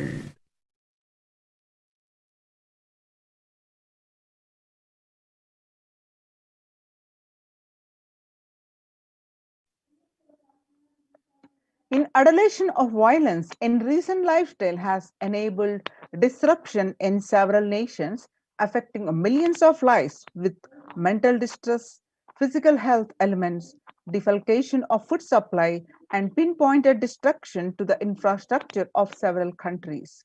The Supreme Pontiff of Hinduism, Jagadguru Mahasannidhanam, His Divine Holiness Bhagavan Nithyananda Paramashivam, has dedicated his entire life and made it his mission to bring the global peace from the ground level through the Kailasa's Department of Religion and Worship and Department of Human Services, to bring harmony in humanity, to create a life of freedom and peace for every individual on the planet Earth through the revival of the temple ecosystems. The director of the National Institute of Mental Health, Joshua Gordon, pointed out that the environmental factors present both risk and protective influences on mental health. He grouped such factors into three group types: individual factors such as the microbiome, natural and built components include green spaces, housing, and highways, which may play a role in health disparities, social factors like family structure, poverty, and other social determinants of health. From 1994 to this date, the Supreme Pontiff of Hinduism has worked tirelessly in the revival of temple ecosystems globally. Through the Kailasa Department of Religion and Worship, the Department of Human Services, led by the Supreme Pontiff of Hinduism, this lifelong commitment to the mission and vision of bringing global harmony, sustainable living, and reproducible ecosystems has been proven in the building active, contributing temple ecosystems around the world. Now you can see some of these pictures how the Supreme Pontiff of Hinduism built the temple ecosystems across the world way back from 2001. This picture is taken on 21st October 2006, following a meditation under the sacred banyan tree in Adi Kailasa. The peacekeepers of Kailasa, along with children of Nithyananda Gurukul, celebrate the auspicious occasion of Deepavali. This picture is from Adi Kailasa, and this picture that you are seeing are taken on 22nd December 2018. The peacekeepers of Kailasa and the participants of the Paramashivoham meditation workshop take part in the celebrations of a traditional flag hoisting ceremony. This picture is also again from Adi Kailasa, Bangalore. And you can see the pictures from it's taken in Chennai, South India, Tamil Nadu, on 14th December 2006, the Supreme Pontiff of Hinduism conducting the Nithyananda Paramashivam Convention, which is also called Libraries Program Level 2, where you'll see thousands of people attending this program. And on 17th December 2006, the Supreme Pontiff of Hinduism conducting the Nithyananda Paramashivam Convention, and also called the Libraries Program Level 2 at St. Peter's Engineering College, where you will see thousands of devotees are taking part in this program. And the peacekeepers of Kailasa and the Supreme Pontiff of Hinduism embarked on a Himalayan Yatra, the traditional sacred pilgrimage to the Himalayan mountains and up to the river Ganga. This picture is taken on 26th May 2006. And you can see the temple ecosystem of Tiruvannamalai serves as the driving factor in maintaining the lifestyle of health, wealth, and well-being for citizens of Tiruvannamalai, one of the remaining living temple ecosystems. And this picture is taken on 20th December 2011, where thousands of devotees are on a procession where you find the Supreme Pontiff of Hinduism waving with a flag. You can see this beautiful picture where the peacekeepers of Kailasa and participants of the Paramashivoham meditation workshop take part in the morning meditation and the traditional puja or ritualistic worship. This picture is taken in Adi Kailasa, Bidadi, Bangalore on 31st December 2018. You can see as part of the Krishna Janmashtami celebrations, where the Supreme Pontiff of Hinduism distributing the sweet butter, and this picture is taken on 17th January 2014. And you can see some more pictures of the celebration, the celebrations and the joy on the faces of the all who are present in the presence of the Supreme Pontiff of Hinduism, the on the Krishna Janmashtami celebrations on 17th, 2014, and the feast as part of the Janmashtami celebrations. The peacekeepers of Kailasa distributing the free organic vegetarian meal to the public on 17th August 2014. And you can see the peacekeepers of Kailasa, led by the Supreme Pontiff of Hinduism, take part in Kara Seva, the voluntary contribution of physical service towards the cleaning or construction of the sacred Hindu temple. This picture is taken in Adi Kailasa, Bidadi, Bangalore, and taken on 11th September 2016. And the Supreme Pontiff of Hinduism, Bhagavan Nithyananda Paramashivam, arrives with the volunteers and Kailasa's peacekeepers to provide relief efforts to the cyclone hit Pondicherry region through distribution of food, water, and basic necessities, medical camps, and clearing of the local roads for further relief efforts. This picture is taken in Pondicherry, India, on 2nd January 2013. And you can see the Thane flood relief food preparations and at Pondicherry on 4th January 2012. On 3rd January 2012, the Pondicherry Thane flood relief medical camps.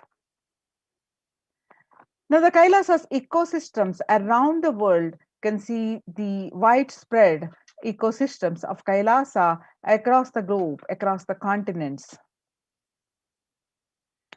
Way back in 1994, Kailasa and Tirunamalai is traditionally passed on to the hands of the Supreme Pontiff of Hinduism, Jagadguru Mahasannidhanam, His Divine Holiness Bhagavan Nithyananda Paramashivam. In 2017, right side you see the picture where Kailasa in Tirunamalai receiving the visitors and delegates for the Kalpataru meditation workshop and Shiva Diksha. You can see the picture from January 2011, Kailasa in Tirunamalai, where you find the Supreme Pontiff of Hinduism himself directly serving Annadan and traditional temple services. You can see the Kailasa in Tirunamalai on 11th March 2017, where thousands arrived to receive the enlightenment ecosystem and to traditionally meet the Supreme Pontiff of Hinduism, Jagadguru Mahasannidhanam, His Divine Holiness Bhagavan Nithyananda Paramashivam. And this picture, you see the first temple ecosystem established by the Supreme Pontiff of Hinduism at Tiruchangodu Sarvajna Peetham, which is also called Adi Nithyananda Peetham. The Supreme Pontiff of Hinduism, Bhagavan Nithyananda Paramashivam, at the mere age of 23, on the banks of the sacred Kaveri River, established this temple in 2001. This was the start of the borderless Hindu temple ecosystem we know now today as the Kailasa. You can see this picture from Adi Kailasa Nithyananda Peetham in Bidadi, Bangalore. After having a vision of the sacred banyan tree, the Supreme Pontiff of Hinduism has established the Adi Kailasa temple ecosystem with the same banyan tree at its heart, the main headquarters of Kailasa in 2003. The temple deities made Adi Kailasa Nithyananda Peetham in Bidadi through the live stream of these. You can watch the sacred banyan tree, which is also called the Kalpa Vriksha, where you can ask the boons that you wish to. And the temple deities Nithyanandeshwara Paramashiva and Nithyanandeshwari Paramashakti, and the Nithyanandeshwara Linga. You can have the darshan of these deities continuously available to all from wherever you are via live stream you can watch. You can see the continuous flow of worship and temple services. And now, in the Western Hemisphere, the Supreme Pontiff of Hinduism established its first temple. The temple physically came to life in just 9 months. This temple is established in Kailasa in Columbus, Ohio. The chief presiding deities of this temple are Sri Nithyanandeshwara Paramashiva and Nithyanandeshwari Paramashakti. The deities are 7 feet tall, made of granite and weighing of 6 tons, and their divine faces have been directly carved by the Supreme Pontiff of Hinduism. And you can see the Kailasa in Los Angeles, California, the Western this temple, the first inaugurated in 2005, then established in its permanent location in 2007, houses the largest Shivalinga and Rajarajeshwari Devi in North America.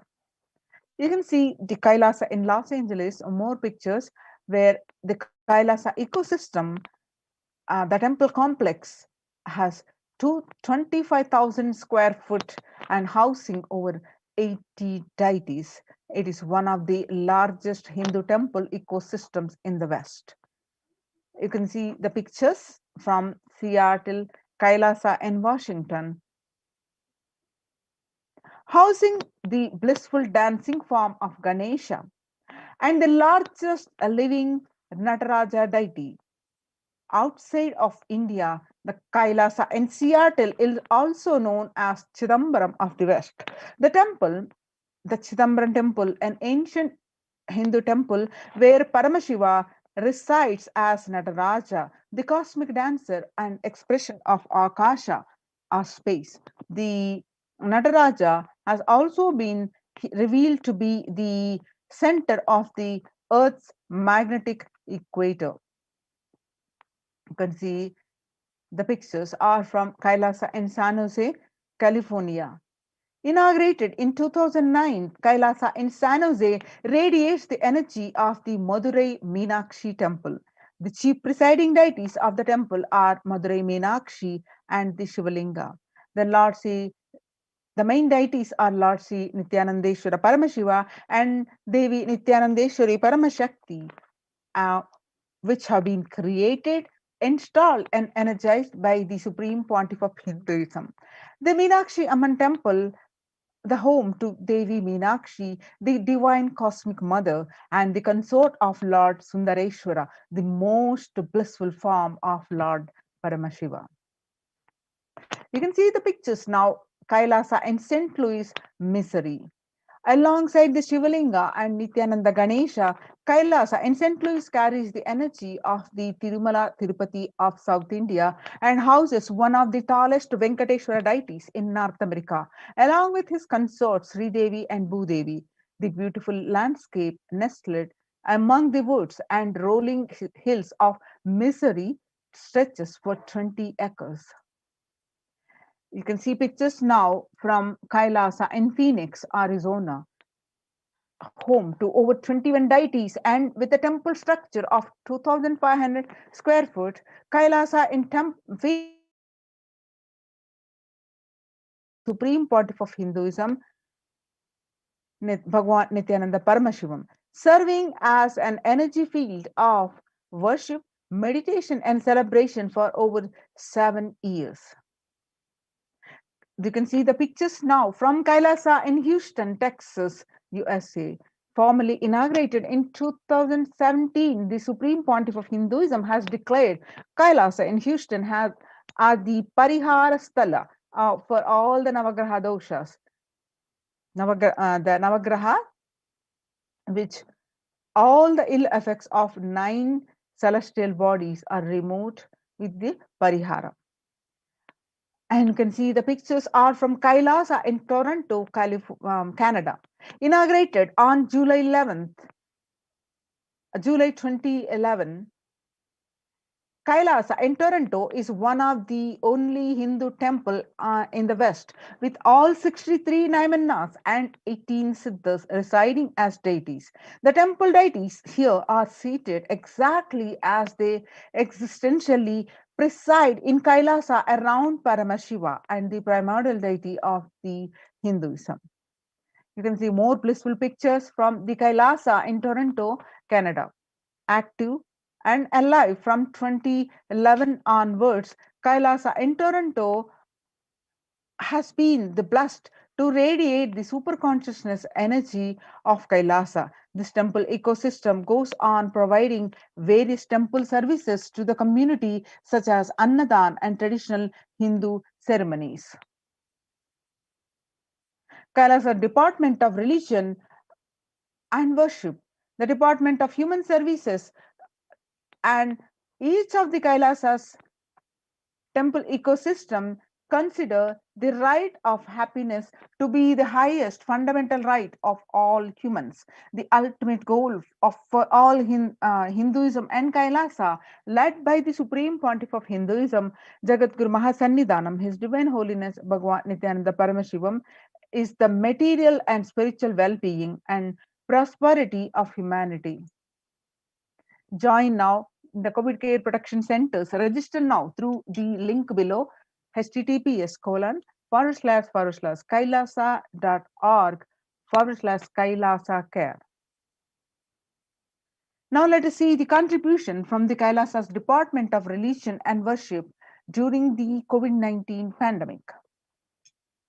You can see the live stream where you find the Adi Kailasa Kalpavriksha tree, the sacred banyan tree, which gives the bones continuously. You can watch this um, via live stream. You can watch the live streams of the Abhishekam, the temple services, and the live satsangs by the Supreme Pontiff of Hinduism continuously. On 12th May 2021, Devi Parashakti herself revealed through the Supreme Pontiff of Hinduism to the world that I came as Nija Avatar. I am blessing you. Listen, people, listen. To do good to all of you, I have taken the form of Nithyananda and came down as Nija Avatar. People of India, listen, carefully listen. Time after time, Bharatam is Jnana Bhumi, where enlightened being comes. We cannot make Jnana Bhumi as infertile. Enlightened beings have to come. They have to live. It has to flower. Few hypocrites, because they are stuck in delusion, we cannot sacrifice the world. Cosmos cannot be destroyed. The ship I did to save the cosmos from being destroyed, that is called Adi Kailasa. The ship I did to protect beings from Pralaya is Adi Kailasa because of conspiracy of Drohis and enemies rule. The captain has to leave the ship. Before 12 years, knowing the great deluge that is going to happen, all Aushadas by this Guru Purnima, that Jnana Rasavadam, Navapashana is going to flower. Allow people to come and take dip in Navapashana flower. People, whoever comes and dip in Vaidyasarovar, they will not have death. They will not have corona. Crores and crores of people will come in line every day. I they will take the dip in the Ananda Lingam. On 13th May 2021, Devi continued to reveal to the world that listen well to my words. For India, I made ship as protection. The Nithyananda Navapashana Lingam invite the Sarovar. Go to Adi Kailasa, O Indians, listen.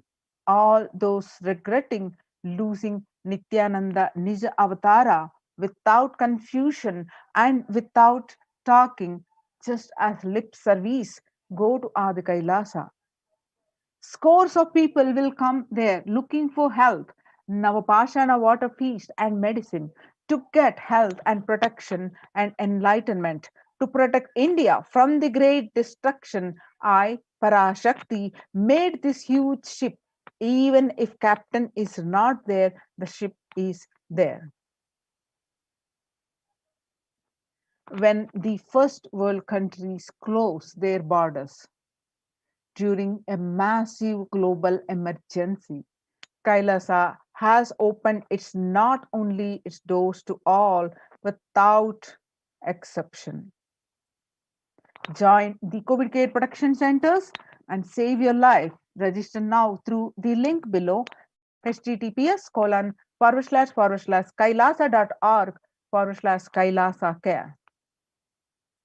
You can see the blissful pictures from the ecosystem of Adi Kailasa. You can see the various rituals that are happening, the temple services that are happening, and the various fire rituals, various abhishekams, alankarams, and the kalyanams, and the festivals that are being celebrated in the temple ecosystem. Register now through the link below. Join COVID care protection centers and save your life. https://kailasa.org/kailasa care.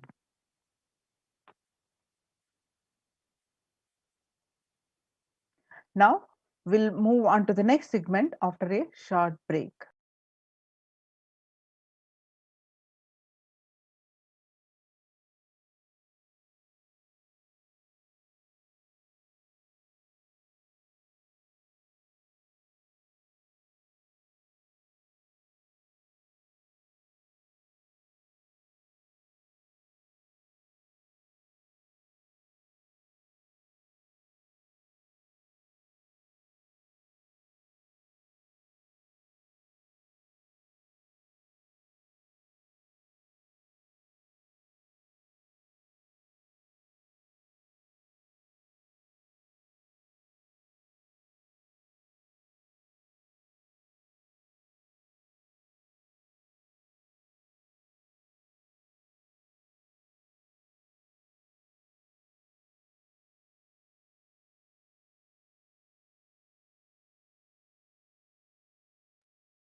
Now, how the multi-layer quarantine COVID care protection centers at the de facto spiritual embassies of Kailasa are working.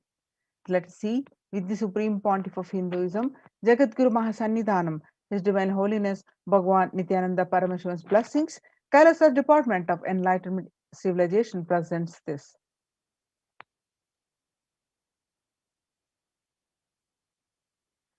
As we see the world today, COVID-19 is creating a hunger catastrophe in India.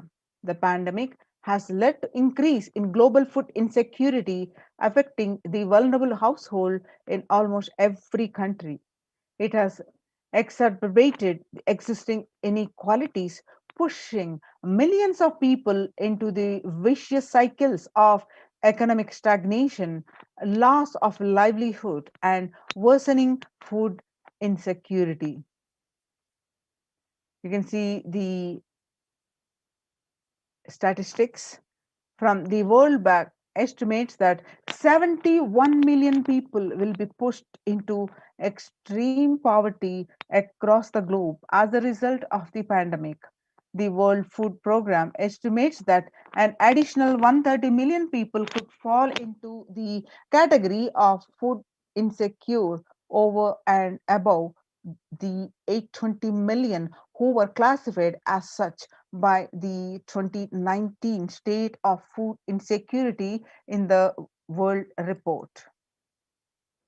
Hunger is in plain sight. COVID-19 worsens the plight of food insecurity. More than 50 million people have experienced food insecurity during the pandemic, up from 35 million in 2019, according to the Feeding America nonprofit, the nation's largest domestic hunger relief organization. And on the other hand, the child malnutrition and hunger skyrocketed in Haiti as COVID-19 infections spike. At least 86,000 children are at risk of developing a severe to acute child malnutrition this year in Haiti, according to sources connected to the United Nations Children Fund. The number of children projected to suffer from starvation this year has doubled as the impoverished nation continues to grapple with extraordinary political and social crisis exacerbated by the pandemic. And refugees are paying the highest price in the COVID-19 pandemic. Vulnerable groups such as the refugees are paying the highest price in the COVID-19 pandemic. We are seeing alarming trends that show many refugees around the world are unable to pay the food, or rent, and are struggling to across healthcare and education. The price hikes in local markets and further displacement caused by campfires have pushed many families further into food insecurity. During April and May, around 30,000 refugees in the Cox's Bazar camps raised questions and concerns, with 63% seeking services including urgent food relief and shelter. Just over one third, that is 37%, requested health or medical care. The famine risk spikes amidst COVID-19 and funding gaps. The number of people teetering on the brink of famine has risen from 34 million projected as the beginning of the year to 41 million projected as of June. He said, without immediate emergency food assistance, they too face starvation as the slightest shock which pushed them over the cliff into famine conditions. The World Bank releases report on growing food insecurity that the the insecurity rates in response to the COVID-19 pandemic. The report released on May 20th, 2021 stated that COVID-19 impacts have led to severe and widespread increases in global food insecurity, affecting vulnerable households in almost every country, which impacts expected to continue to grow through 2021 into 2022. It also states that the global food prices increased significantly by 38% since January 2020. The World Economic Forum, the report includes 155 million people are caught up in food crisis of varying severity. 133,000 people in Burkina Faso, South Sudan, and Yemen are most at risk. 10 countries account for two-thirds of those facing acute hunger. The resilience of agri-food systems is being eroded by conflict, insecurity, and environmental trends. Join now through the link below and protect yourself in the Kailasa's COVID Protection Care Centers, https://kailasa.org/Kailasa care. Now, let us listen, understand what the Supreme Pontiff of Hinduism revealing the secrets of food. You become what you eat. What you eat contributes to what you think. What you think contributes to what you cognize. What you cognize contributes to what you are. So, what you eat directly affects who you are, and that is why I am making this statement. You become what you eat. What is in your plate matters because that is going to become you. Violence based food derived from killing animals and life negative chemical based toxic food both harm the system equally. The organic vegetarian food is not just for health, it gives you an inner peace, the physical system, and physiological flow to develop psychology, develop highest psychology, not only your physical system, even your physiological flow needs to cooperate. Your brain is constructed for all those higher things. When you don't explore the higher things, you are bound to feed the lower things and keep your brain engaged for survival. If you don't explore the higher dimensions of consciousness, you will force yourself into drugs and try to explore the hallucination, imaginary, illusory dimensions of the universe. The human body is naturally designed for vegetarian food. Vegetarianism as a lifestyle, the inner mechanisms like feeling, thinking, words, everything is designed to function with vegetarian food. It is like having a generator which can handle only 220-volt currents or a UPS which can handle only 220-volt currents, but it is given 20,000 volts current. What will happen? It will get fused. The food without anxiety, without fear, without depression, without biomemories, if they are consumed by a person, the energy with which they think, the energy with which they utter words, the energy with which they act, the energy with which they feel, the energy will be aligned to the natural source of energy. It will be aligned to nature, which is the inner potential energy. Kailasa's Annalayas are serving free, organic, vegetarian sattvic meal for all, eliminating the hunger. The developmental, economic, social, and medical impact of malnutrition and famine have a critical impact on the individual, familial, community, and national, ultimately on the ground level. With the ongoing COVID-19 pandemic triggering an alarming spike in food insecurity, the United Nations have given warnings of famines of biblical proportions. In 2020 alone, 690 million people were estimated to be pushed into food insecurity. The access and availability to organic food has become of utmost importance. Through the Kailasa's Department of Agriculture, the Supreme Pontiff of Hinduism, Jagadguru Mahasannidhanam, His Divine Holiness Bhagavan Nithyananda Paramashivam, has committed to the distribution of free organic food to everyone, not just since the beginning of his public life, but from his very upbringing itself. Kailasas Annalayas, the food bank established all across the globe, distribute and serves free vegetarian organic food to people of all castes, creed, religions, race, and gender and social standing. On the global services with the symbol Red Om, providing relief work for natural man-made calamities, working to eliminate world hunger.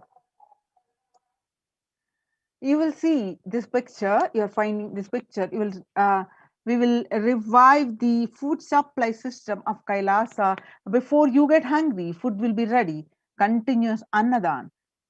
The Supreme Pontiff of Hinduism says that I am not giving any fantasy, it is already become a reality. The Supreme Pontiff of Hinduism, Jagadguru Mahasannidhanam, His Divine Holiness Bhagavan Nithyananda Paramashivam, spoke on this on 17th June 2019. You can see the picture that the Supreme Pontiff of Hinduism serving the free food to one and all on 22nd November 2002. The pictures show the early days of Kailasa's spiritual mission, where the Supreme Pontiff of Hinduism is offering Annadan, providing free organic vegetarian meal on Kartikeya Deepam, Tirunamalai, India.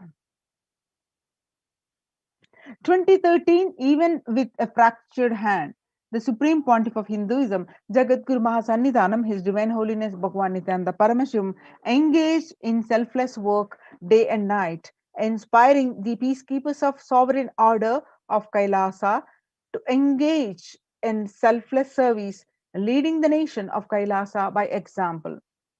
In 2011, the Supreme Pontiff of Hinduism had a multiple compound fracture with the bone protecting out of the skin. In 2013, two steel implants that were fastened in 2011 were removed as the bones had healed completely, and he is after the surgery. On 3rd Jan 2012, the Supreme Pontiff of Hinduism, you can see serving the free food to Thane flood relief victims in Pondicherry. And you can see more pictures of the free food distribution on 3rd January 2012. You can see the pictures from 3rd January 2012, the Pondicherry Thane flood relief. On 9 September 2011, Nithyananda Annalaya inauguration at Tirunamalai, India. On 25th November 2005, Arogya Yoga Health Workshop in Tamil Nadu, India. And you can see this picture on 12th December 2007, Nithyananda Spurana Meditation Workshop, Salem, India. You can see this picture, 20th September 2012, Nithyananda Spurana Meditation Workshop, Tirunamalai, India. 27 November 2012, the Kartikeya Deepam celebrations in Tirunamalai, India. On 10th May 2017, the Inner Awakening Meditation Workshop at Tirunamalai, India. And 10th April 2017, the Kalpataru Meditation Workshop, Tirunamalai, India. And you can see the food distribution happening as a Bandara feast served for respected spiritual leaders and Hindu monks. This picture is taken on 5th May 2016 and 20th April 2016 during the Kalpataru meditation workshop. The free food is served to lakhs of people. And you can see the picture on 11th March 2017, Arunachala Sarvagyapeetham, Tirunamalai, India, where the free distribution of food is happening. On 18th August 2019, at Tiruchangadu Sarvagyapeetham, India, the free Annadanam, the distribution of food is happening. And you can see the pictures from 6th July 2019. Annadan distributed during Guru Purnima, the traditional celebration of Guru and Kailasa in Houston.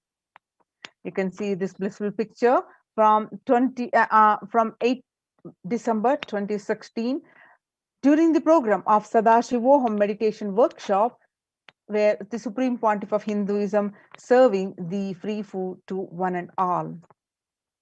And you can see the Annadan service continues in the midst of the COVID-19 crisis. A picture is taken in Madurai, India on 30th May 2020. Proof of the necessity for Annadan, the Bengal famine of 1943. What I found in researching the Bengal famine was that Churchill did several things that greatly aggravated the death toll. India was being used extensively for the war effort. Indian resources, Indian soldiers, and Churchill repeatedly refused to acknowledge the fact that the extent to which India was used could lead to famine. Viceroy to India, Archibald Wavell, called the Bengal famine one of the greatest disasters to have befallen people under British rule, and said the reputational damage was incalculable. During one government discussion about famine relief, Secretary of State for India Leopold Amery recorded Mr. Churchill saying that any aid sent would be insufficient because Indians bred like rabbits.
Let's move on to the next segment after the short break. It's time we prepare ourselves for the Devi Parashakti's Akashic readings. After a short break, let's get prepared to welcome Devi.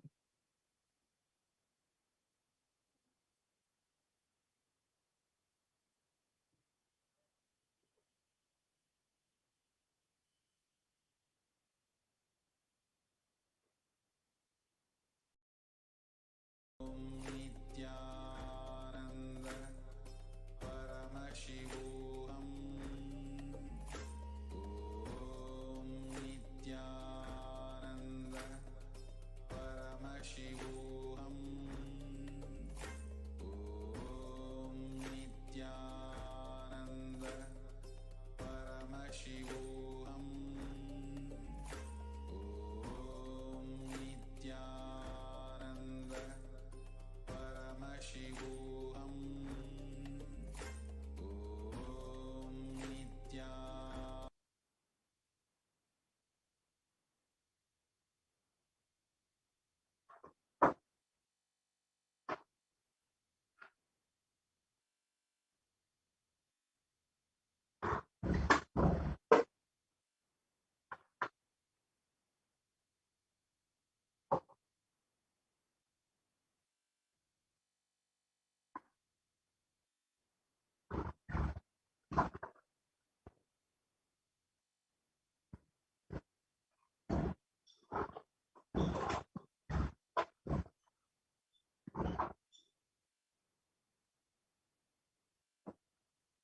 Nithyananda.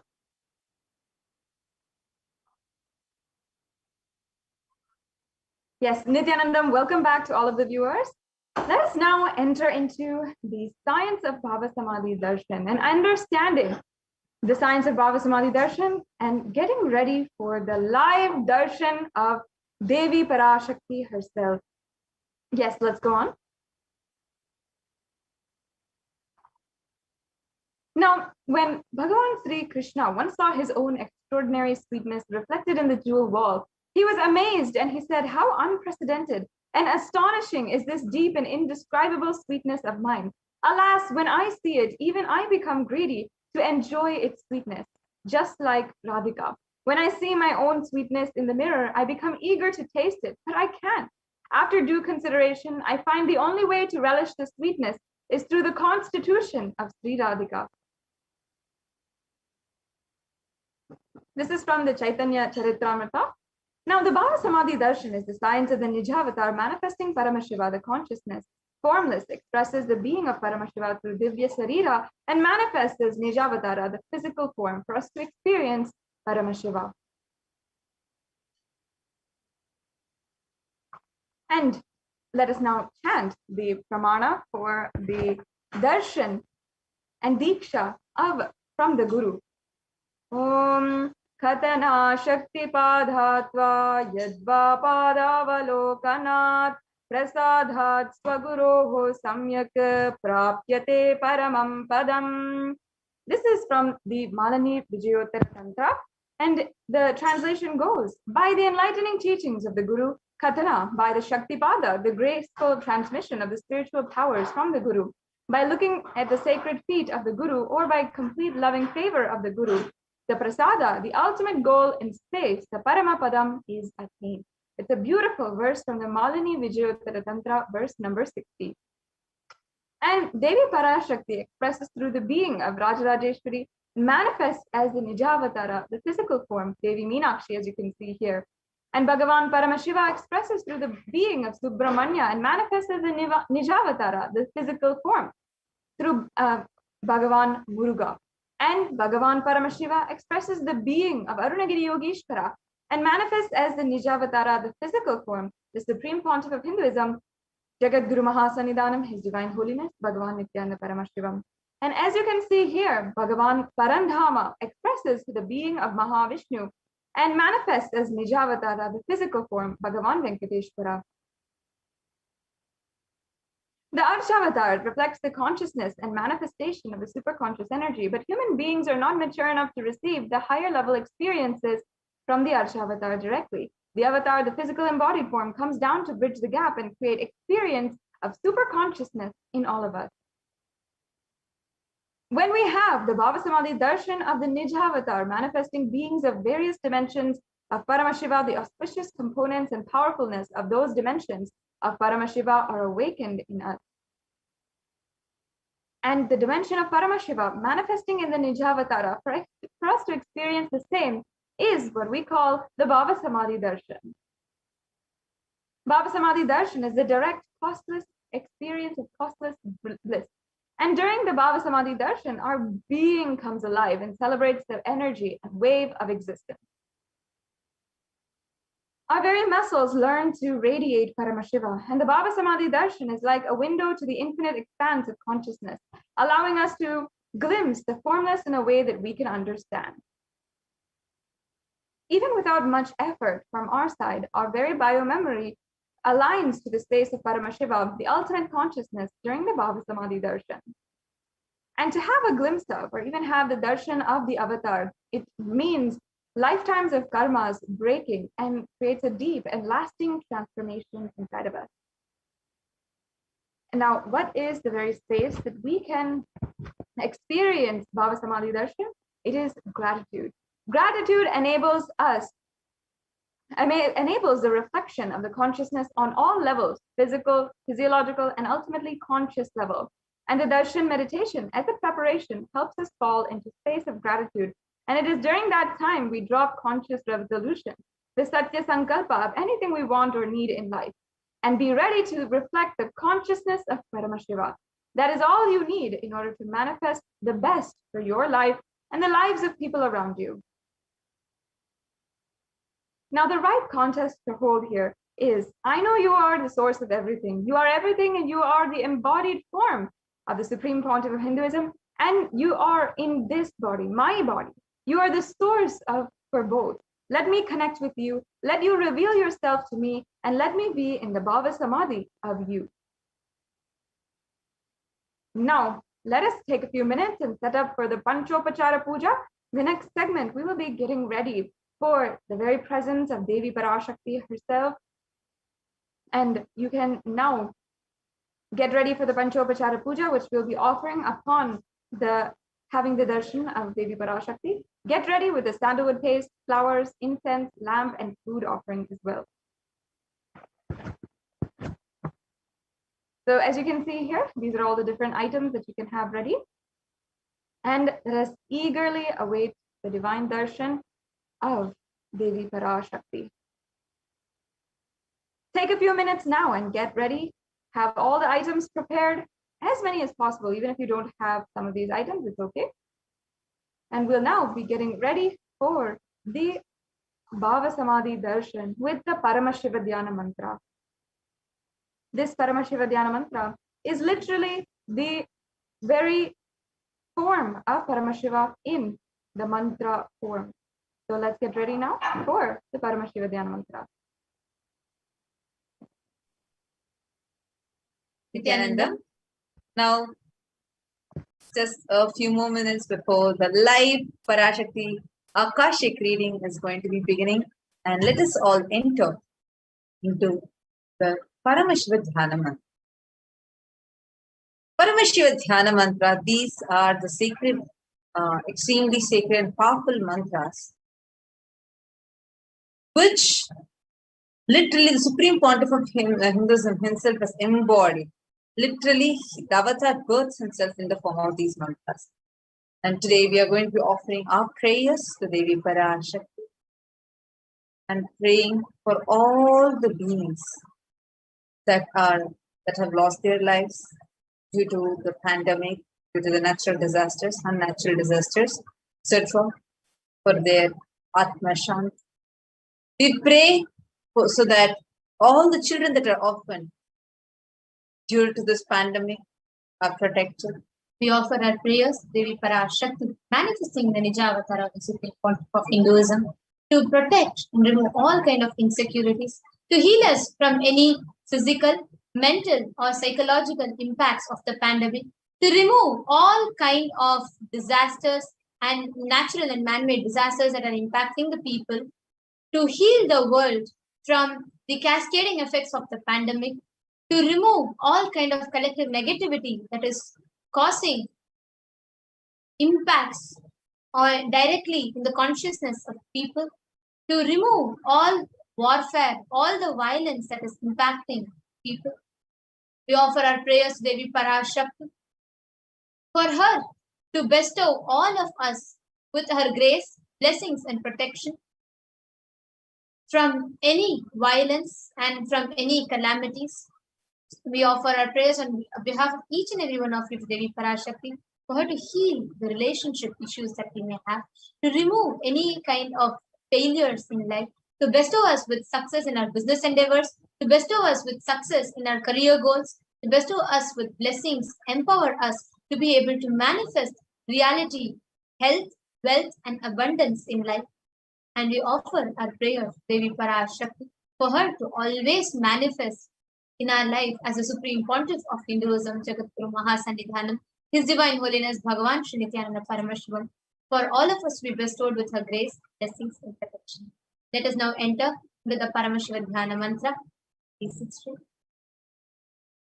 Om Nithyananda Paramashivoham.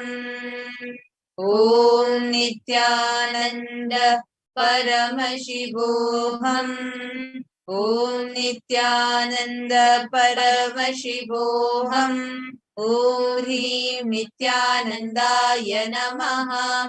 Om Ham Shivaya Namaha. Om Nithyanandam Paramasukadam Kevalam Jnanamurtim Dvandvadidam Gagana Sadrisham Tattvamasya Laksham Ekam Nityam Vimalamachalam Sarvadi Sakshi Bhutam Bhavatitam Triguణarahitam Sadgurum Tam Namami.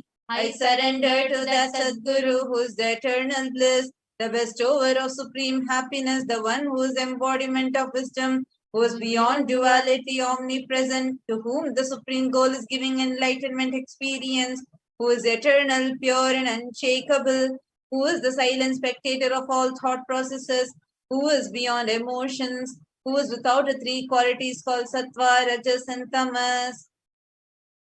Can you take the conscious resolution of the presence of the avatar? The power of Sankalpa itself will deliver the experience and manifest your reality. Om Mamopata Samasta Duridakshaya Dvara Bhagavat Shri Nithyananda Paramashiva Prityatam. I am making this conscious resolution today for destroying all my karmas and sins, and in order to please Bhagavan Shri Nithyananda Paramashivam. Asya Devadevasya Mahadevasya Bilandakoti Brahmandanayakasya. Who is the Lord of all gods? Who is the greatest of gods? Who is the Lord of universes and multiverses? Who is the Lord of the cosmos? Sakala Jagat Srishti Sthiti Samhara Tiro Bhava Anugraha Ke Panchakritya Parayanasya. The one who does the cosmic actions of creation, sustenance, rejuvenation, pulling out of delusion and liberation. Adimadhyantaranitasya Prameya Parakramasya Tattvartha Gocharasya. The one who is the beginning, middle and end. The one who is immeasurable. Akarokaram akaratmaka pranavatmakasya vrishabharudhasya mahadevasya Kamikadivatulanta Mahadantrakya Shaivagamswarupasya Shuddha Nigamagamaswarupasya Shuddhadvaita Shaiva Swarupasya Nithyananda Padastasya Nithyananda Swarupasya Shuddha Sachidananda Vigrahasya Rupa Rupatitasya Sakala Nishkala Swarupasya Nitya Niranjana Niramaya Nirvikara Akhandadi Visheshanasya Shri Nithyanandeshwari Parashakti Sameta Shri Nithyanandeshwara Paramashivasya Shri Nithyanandeshwari Parashakti Sameta Shri Nithyanandeshwara Paramashiva Avatara Bhutasya Sarvadeva Devi Swarupasya Bhagavataha Shri Nithyananda Paramashivasya Cha Prityatham Shubhe Shobhane Muhurte Adya Brahmanaha Dvitiya Parade Shri Shretavaraha Kalpe Vaivasatamanvantare Ashtavinshati Tame Nitya Yuge Pratame Pade Jambu Dvipe Bharata Varshe Bharata Kande Meroho Dakshine Parshve Shakabde Asmin Vartamane Vyavaharike Prabhavadinam Shashyaha Samvatsaranam Madhye Sharvarinam Shubhanam Samvatsare Shubhayane Shubharitau Shubhamase Shubhapakshe Shubhaditau Shubhavasarayuktayam Shubhanakshatra Shubhayoga Shubhakarana Evam Guna Visheshana Vishishtayam Asyam Shubhaditau Shri Kailasa. During this auspicious time, during the second half of the lifetime of Lord Brahma, during the Kalpa called Shvetavaraha, during the regime of Vaivasvata Manu, During the first quarter of the Yuga called Nitya Yuga, in the island called Jambu, in the continent called Bharatavarsha, the Indian subcontinent called Bharatkhanda, in the southern side of Mount Meru, in the Shaka era, during the auspicious year, which is one of the set of 60 years, which is in practice of which Prabhava is the first year, in the auspicious Ayana, in the auspicious season, in the auspicious month, in the auspicious Paksha, in the auspicious Tithi, on the auspicious day, during the auspicious Nakshatra, auspicious Yoga and auspicious Karana, during such an auspicious moment, Adi Kailase, Kalpavrikshasya Nithyananda Smrita Smritanam Muktidayake Mahakshetre. Now, we request all the participants, whether you are offering this for yourself or for someone else. If you are offering this for a male, kindly chant the male names now. Namadheyasya. Now, we request all the female participants, whether it is for whether you're offering for yourself or for someone else. But if you're offering for any female member, please chant their names now. Namnyaha cha yajamananam avayoho sahakutumbanam bandhuvarganam dayadivarganam mitravarganam sodaravarganam samesham. Always let there be all types of good and auspiciousness. Always let there be unbroken flow and steady flow of abundance, prosperity and wealth. Kutumbe sarvesham sarvabhishta siddhyartam chintitam manoratavaptyartam. Let the family always be all kinds of auspiciousness. Let there be steady flow of abundance and wealth. Samesham adhi vyadhi nivrityatam samesham shiradipada paryantam vidyamananam sameshu angeshu janita janishyamana sakala vida nana vida roganam vyapohartam tadvara rogadradagatravapu siddhyatam. Let all chronic diseases be healed. Let all kinds of diseases and disorders in the body, starting from head till toe, which has occurred or which is yet to occur in the various parts of the body, be healed. Let a strong, diseaseless, healthy, handsome and graceful body be obtained. Samesham parekatribhisha kritakarishyaman sakala vida mantra tantra yantra vishachurna abhichara stambhana marana uchchatana vidveshana vashikaranadi mantrika prayogebhyaha rakshana praptyartam. Let the protection be obtained from all evil effects of acts performed by people either in the past or yet to be performed in the future through the use of mantras, tantras, yantras, poisonous pills, employing spells for malevolent purposes like making a person immobile, killing a person through vomiting, diarrhea, and upsetting and ruining the health, poisoning and hypnotizing, etc. Apamrityu dosha nivrityartam, kala mrityu, akala mrityu, durmrityu nivrityartam. Let all the doshas or ill effects related to death like destined death, unnatural death, fatal death be removed. Samesham Antardrishti, Bahidrishti, Krura Drishti, Vyapara Drishti, Anukula Drishti, Pratikula Drishti, Ityadi, Sakala Vida Drishta Dosha Nivrityartam. Let all the effects of evil eyes from known and unknown sources, effects of cruelty, filled eyes, evil eyes of business enemies, effects of evil eyes of people who may project as if they are well-wishers, and effects of the evil eyes of the people who are against our well-being be removed.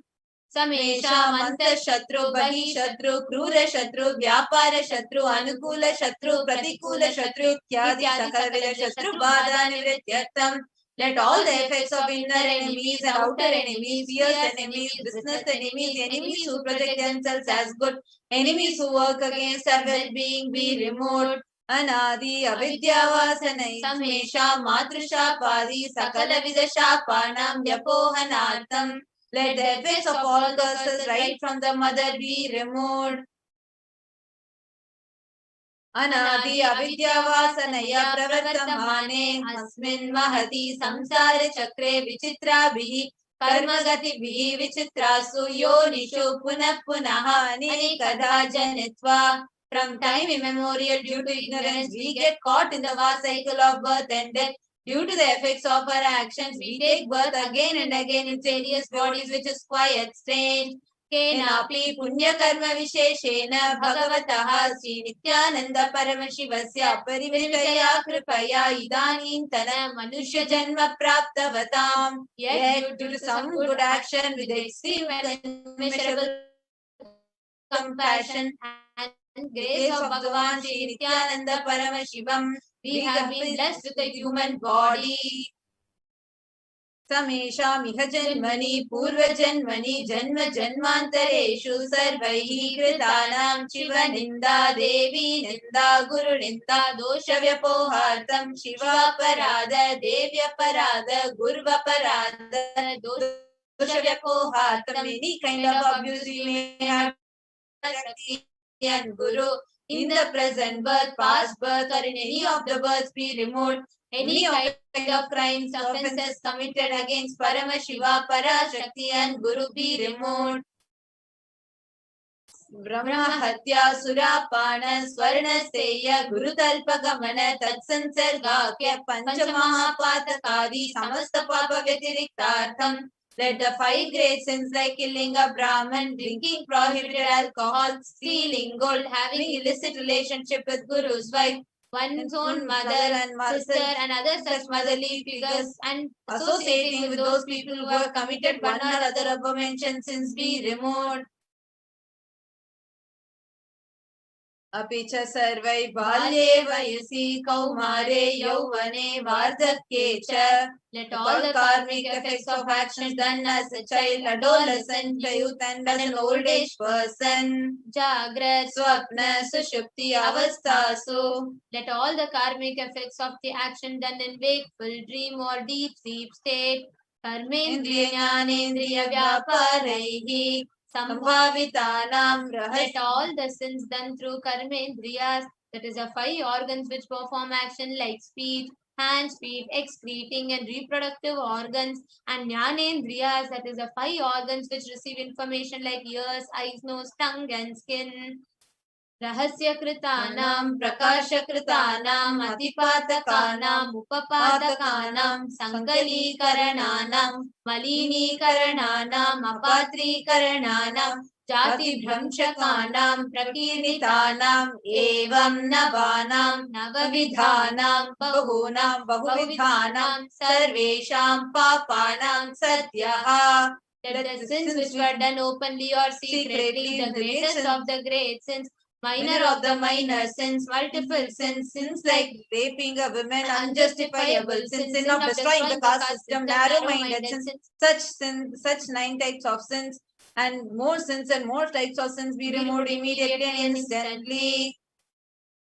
अपनोदन द्वारा समस्त मंगल वाप्यर्थम शिव भक्ति देवी भक्ति गुरु भक्ति सिद्ध्यर्थम परमशिवत्व परमशिव श्रुति परमशिव शक्ति सिद्ध्यर्थम through the removal of sins let us be showered with all auspiciousness let Paramashiva bhakti devi bhakti and guru bhakti be obtained let the state of Paramashiva states of Paramashiva powers of Paramashiva be obtained.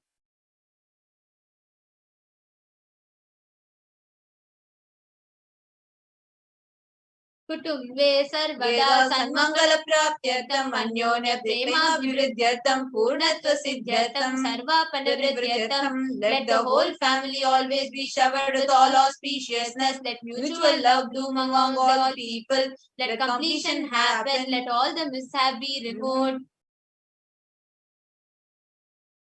Kshiprarogyavyaptyartham ayudhvividyartham let healthy body be obtained instantly and immediately let longevity be bestowed. Vyapare udyoge cha sarvajana vashikaranartham tadvara unnatonnata sthana praptyartham let your charisma impress everyone in business and job and through that let you attain the best of the best positions. बहुधन सौख्य प्राप्त्यर्थं गृह कनक पशुपुत्र पौत्र धन धान्य सौख्य प्राप्त्यर्थं let extremely wealthy and happy life happen let various wealth be showered in form of house gold cattle children grandchildren money grains and all the other comforts related to worldly life. आदित्यादीनां नवानां ग्रहाणां दोषपीडा निवारणार्थम् आदित्यादीनां नवानां ग्रहाणां Anukulyata siddhyartham. Let all the malefic effects of the 9 planets be removed. Let the auspiciousness be bestowed by the grace of all the 9 planets. भूम्यन्तरिक्षे विद्यमान भूत प्रेत पिशाच राक्षस ब्रह्म राक्षस वेताल कुष्माण्ड डाकिनी शाकिनी इत्यादि सर्वारिष्ट निवारणार्थम् let all the evil effects that cause calamities on planet Earth, the evil effects of various demonic beings like Bhuta, Preta, dead people, Vishacha, demon, Rakshasa, Brahma Rakshasa, Vetala, ghost, Kushmanda, class of demons, Dakini, little devil, Shakini, kind of female demon be removed. मनोव्याकुलता निवारणार्थं let the mental confusion and worry be removed. प्रारब्धे कर्मणि करिष्यमाणे कर्मणि आदिदैविक आदिभौतिक आध्यात्मिक विघ्न निवारणार्थं let all obstacles be removed with regards to actions done or going to be done relating to God, world and spirituality. समस्त ऋण निवारणार्थं धन लक्ष्मी धान्य लक्ष्मी संतान लक्ष्मी सौभाग्य लक्ष्मी विद्या लक्ष्मी वीर लक्ष्मी शौर्य लक्ष्मी विजय लक्ष्मी इत्यादि अष्टलक्ष्मी परिपूर्ण कृपा कटाक्ष सिद्ध्यर्थं let all the loans be removed, let all the अष्टलक्ष्मीज like धन लक्ष्मी wealth धान्य लक्ष्मी food and grains संतान लक्ष्मी offspring सौभाग्य Lakshmi fortune Vidya Lakshmi knowledge Shaurya Lakshmi bravery Veer Lakshmi heroism Vijay Lakshmi success be showered. परीक्षासु उन्नत स्थाने विजय प्राप्त्यर्थं सर्व विद्या पारंगता सिद्ध्यर्थं मेधा शक्ति ग्रहण शक्ति अभिवृद्ध्यर्थं let the top rank be obtained in the examination, let all the excellence be acquired in all the fields of knowledge, let the memory power understanding ability be increased. Shri Kailasa Dvadashanta Shyamala Pita Rudha Shri Meenakshi Sundareshwara Bhinna Swarupa Parashiva Putra Ratna Kumara. The one who has ascended the Madurai Adinam Shamala Peetam Sarvajna Peetam, which is the seat of Kailasa, from which Paramashiva rules the whole cosmos and Kailasa. Gurumanya Tulyavatara Shri Parvati Sanyapana Labda Divya Jnana Vishuddha Sakala Nigama Gamasara Bhuta Dravida Veda Pravatre the Jammamo Gurus and equal avatar, who has the one who received enlightenment by drinking the breast milk of Devi Parvati, author of the famous Dravida Vedam, which is the essence of all the Vedas and Agamas. Shrimad Paramshiva करुणा समधिगत मुक्ताम चित्रशयान गीयमान छत्र चामर श्री चिन्नकाहलादि समस्त बिरदावल्य अलंकृत ज्ञान विज्ञान चक्रवर्ती the one adorned by the quadrangular palanquin made of pearl received by the grace of Paramashiva, adorned by musical instruments, umbrella, chamaram, the sacred symbols of worship, etc., adorned by the hymns of praises, the one who has won the whole world by his enlightenment and the signs of enlightenment and been accepted by all the kings of as supreme ruler. Sarvajana Sangha Sadhyo Nirvana Diksha Vyapavarga Varsha Vishrana Jimuta Parvata Kalapa Kesari. The Shavalar of Videha Mukti, an immutable state of enlightenment immediately by Nirvana Diksha to all people. The one who creates this protecting leader, the roaring lion and trumpeting yellow elephant for all the other religions. शैव सिद्धांत स्थापनाचार्य श्री राजाधिराज पांड्य महाराज गुरु सपन शाक्यादि महांधकार निवारण ज्ञान भानु वीक्षणानर्हर ध्वजोच्छेदन पूर्वक श्रीमद् वृषभध्वज स्थापक शैव समय कर्तृ the Acharya who established Shaiva Siddhanta, the Raja Guru of the Pandya king, who is the supreme king of all kings, the Guru who is also the Pandya king, the supreme king of all kings, the enlightening sun that removes the utter darkness of delusion, the one who is installed the Vrishabha flag, the creator and reviver of Shaivism. Sarvajna Pitha Rudha Shri Jagat Guru Shri Jnana Sambandha Deshika Swami Vagisha Sundara Manikya Vachaka Swamina Avatar Bhuta Shri Jnana Sambandha Swami Punaradita Shyamala Pita Sarvajna Pita Trinavadyuttara Chittamaguru Mahasannidhana.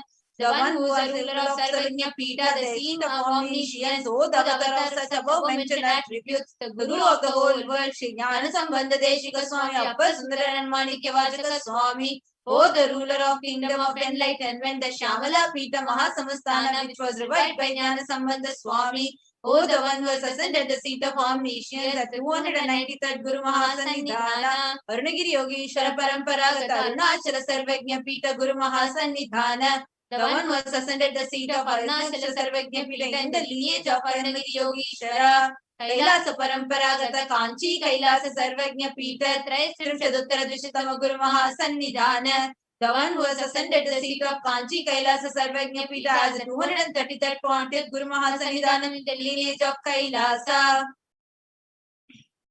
नित्योत्सव नित्य मंगल नित्य कल्याण नित्य रचित कैलास परंपरागत आदि कैलास नित्यानंद पीठ महासंस्थान महासिंहासन पीठ कर्त्रे the creator of the Nithyananda Pita Mahasamastana Mahasimhasana Pita is eternally celebrating auspicious festival and having attractive energy of enriching.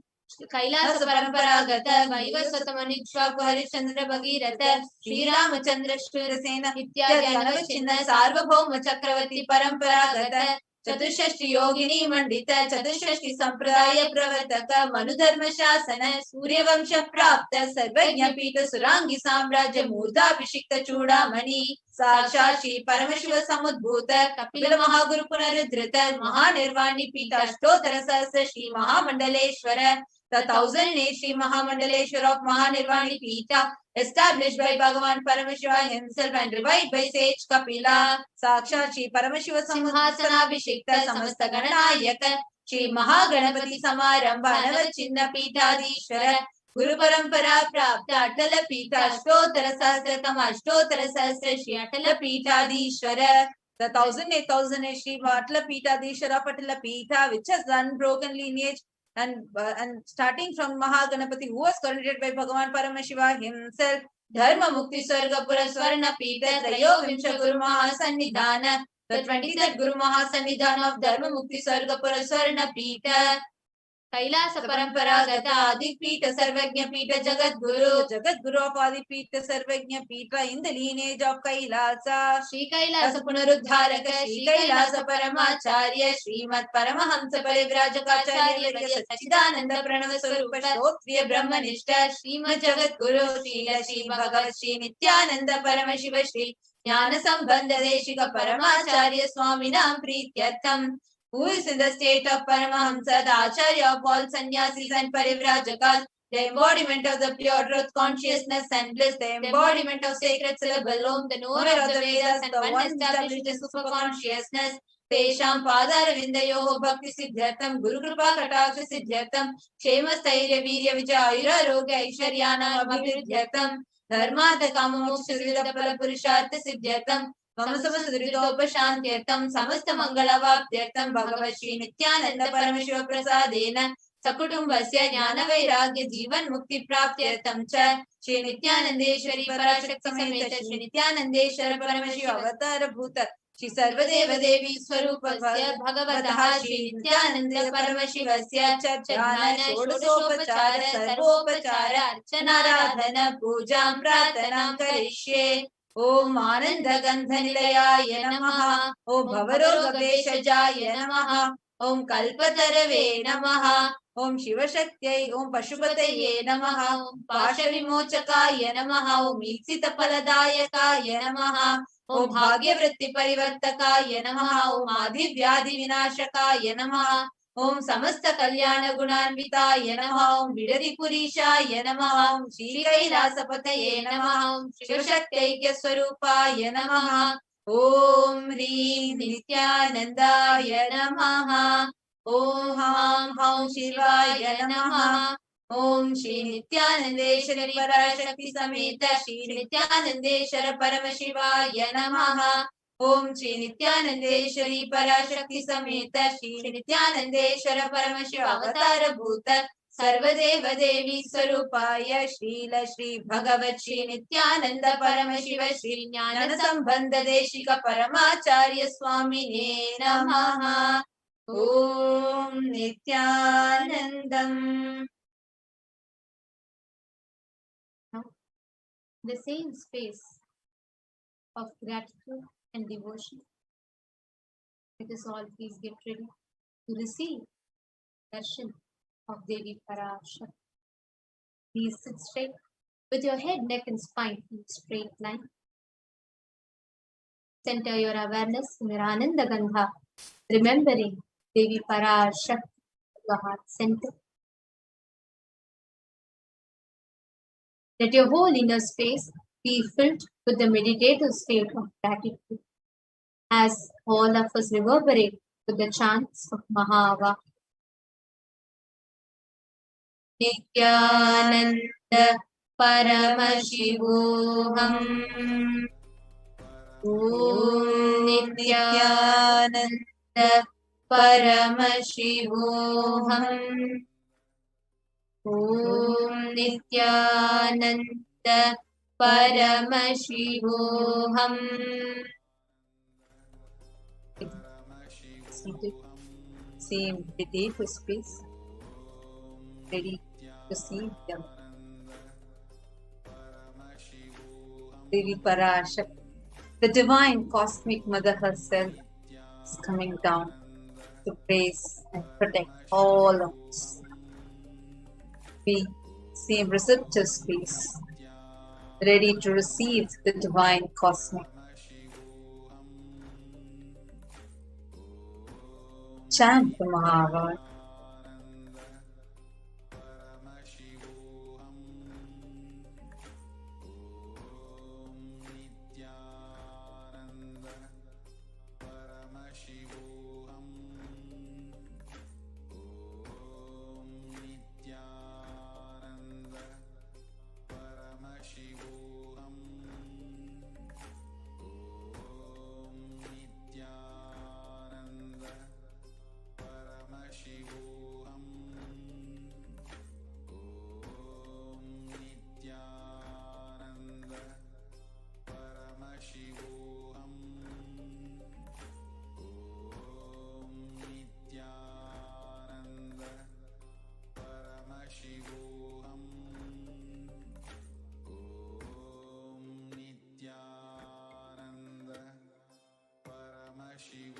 Paramashivoham.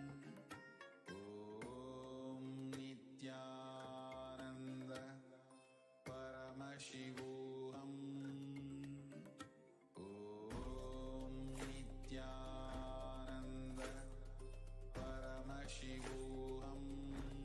Paramashivoham.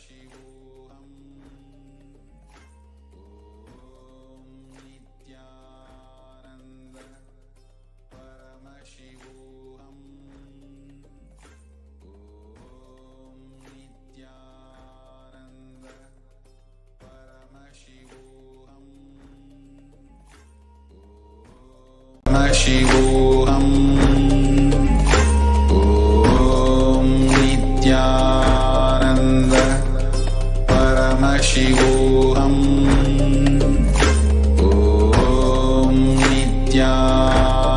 Nithyananda Paramashivoham. Om Nithyananda Paramashivoham. Om Nithyananda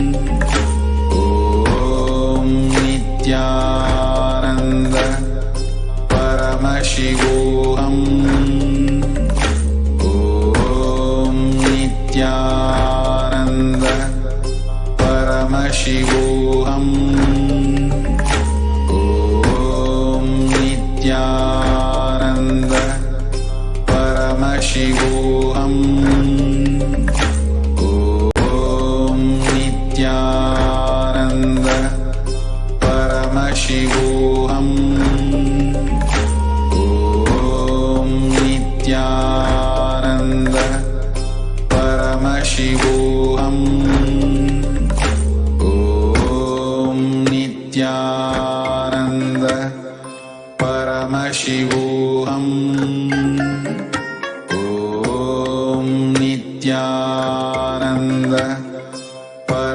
Paramashivoham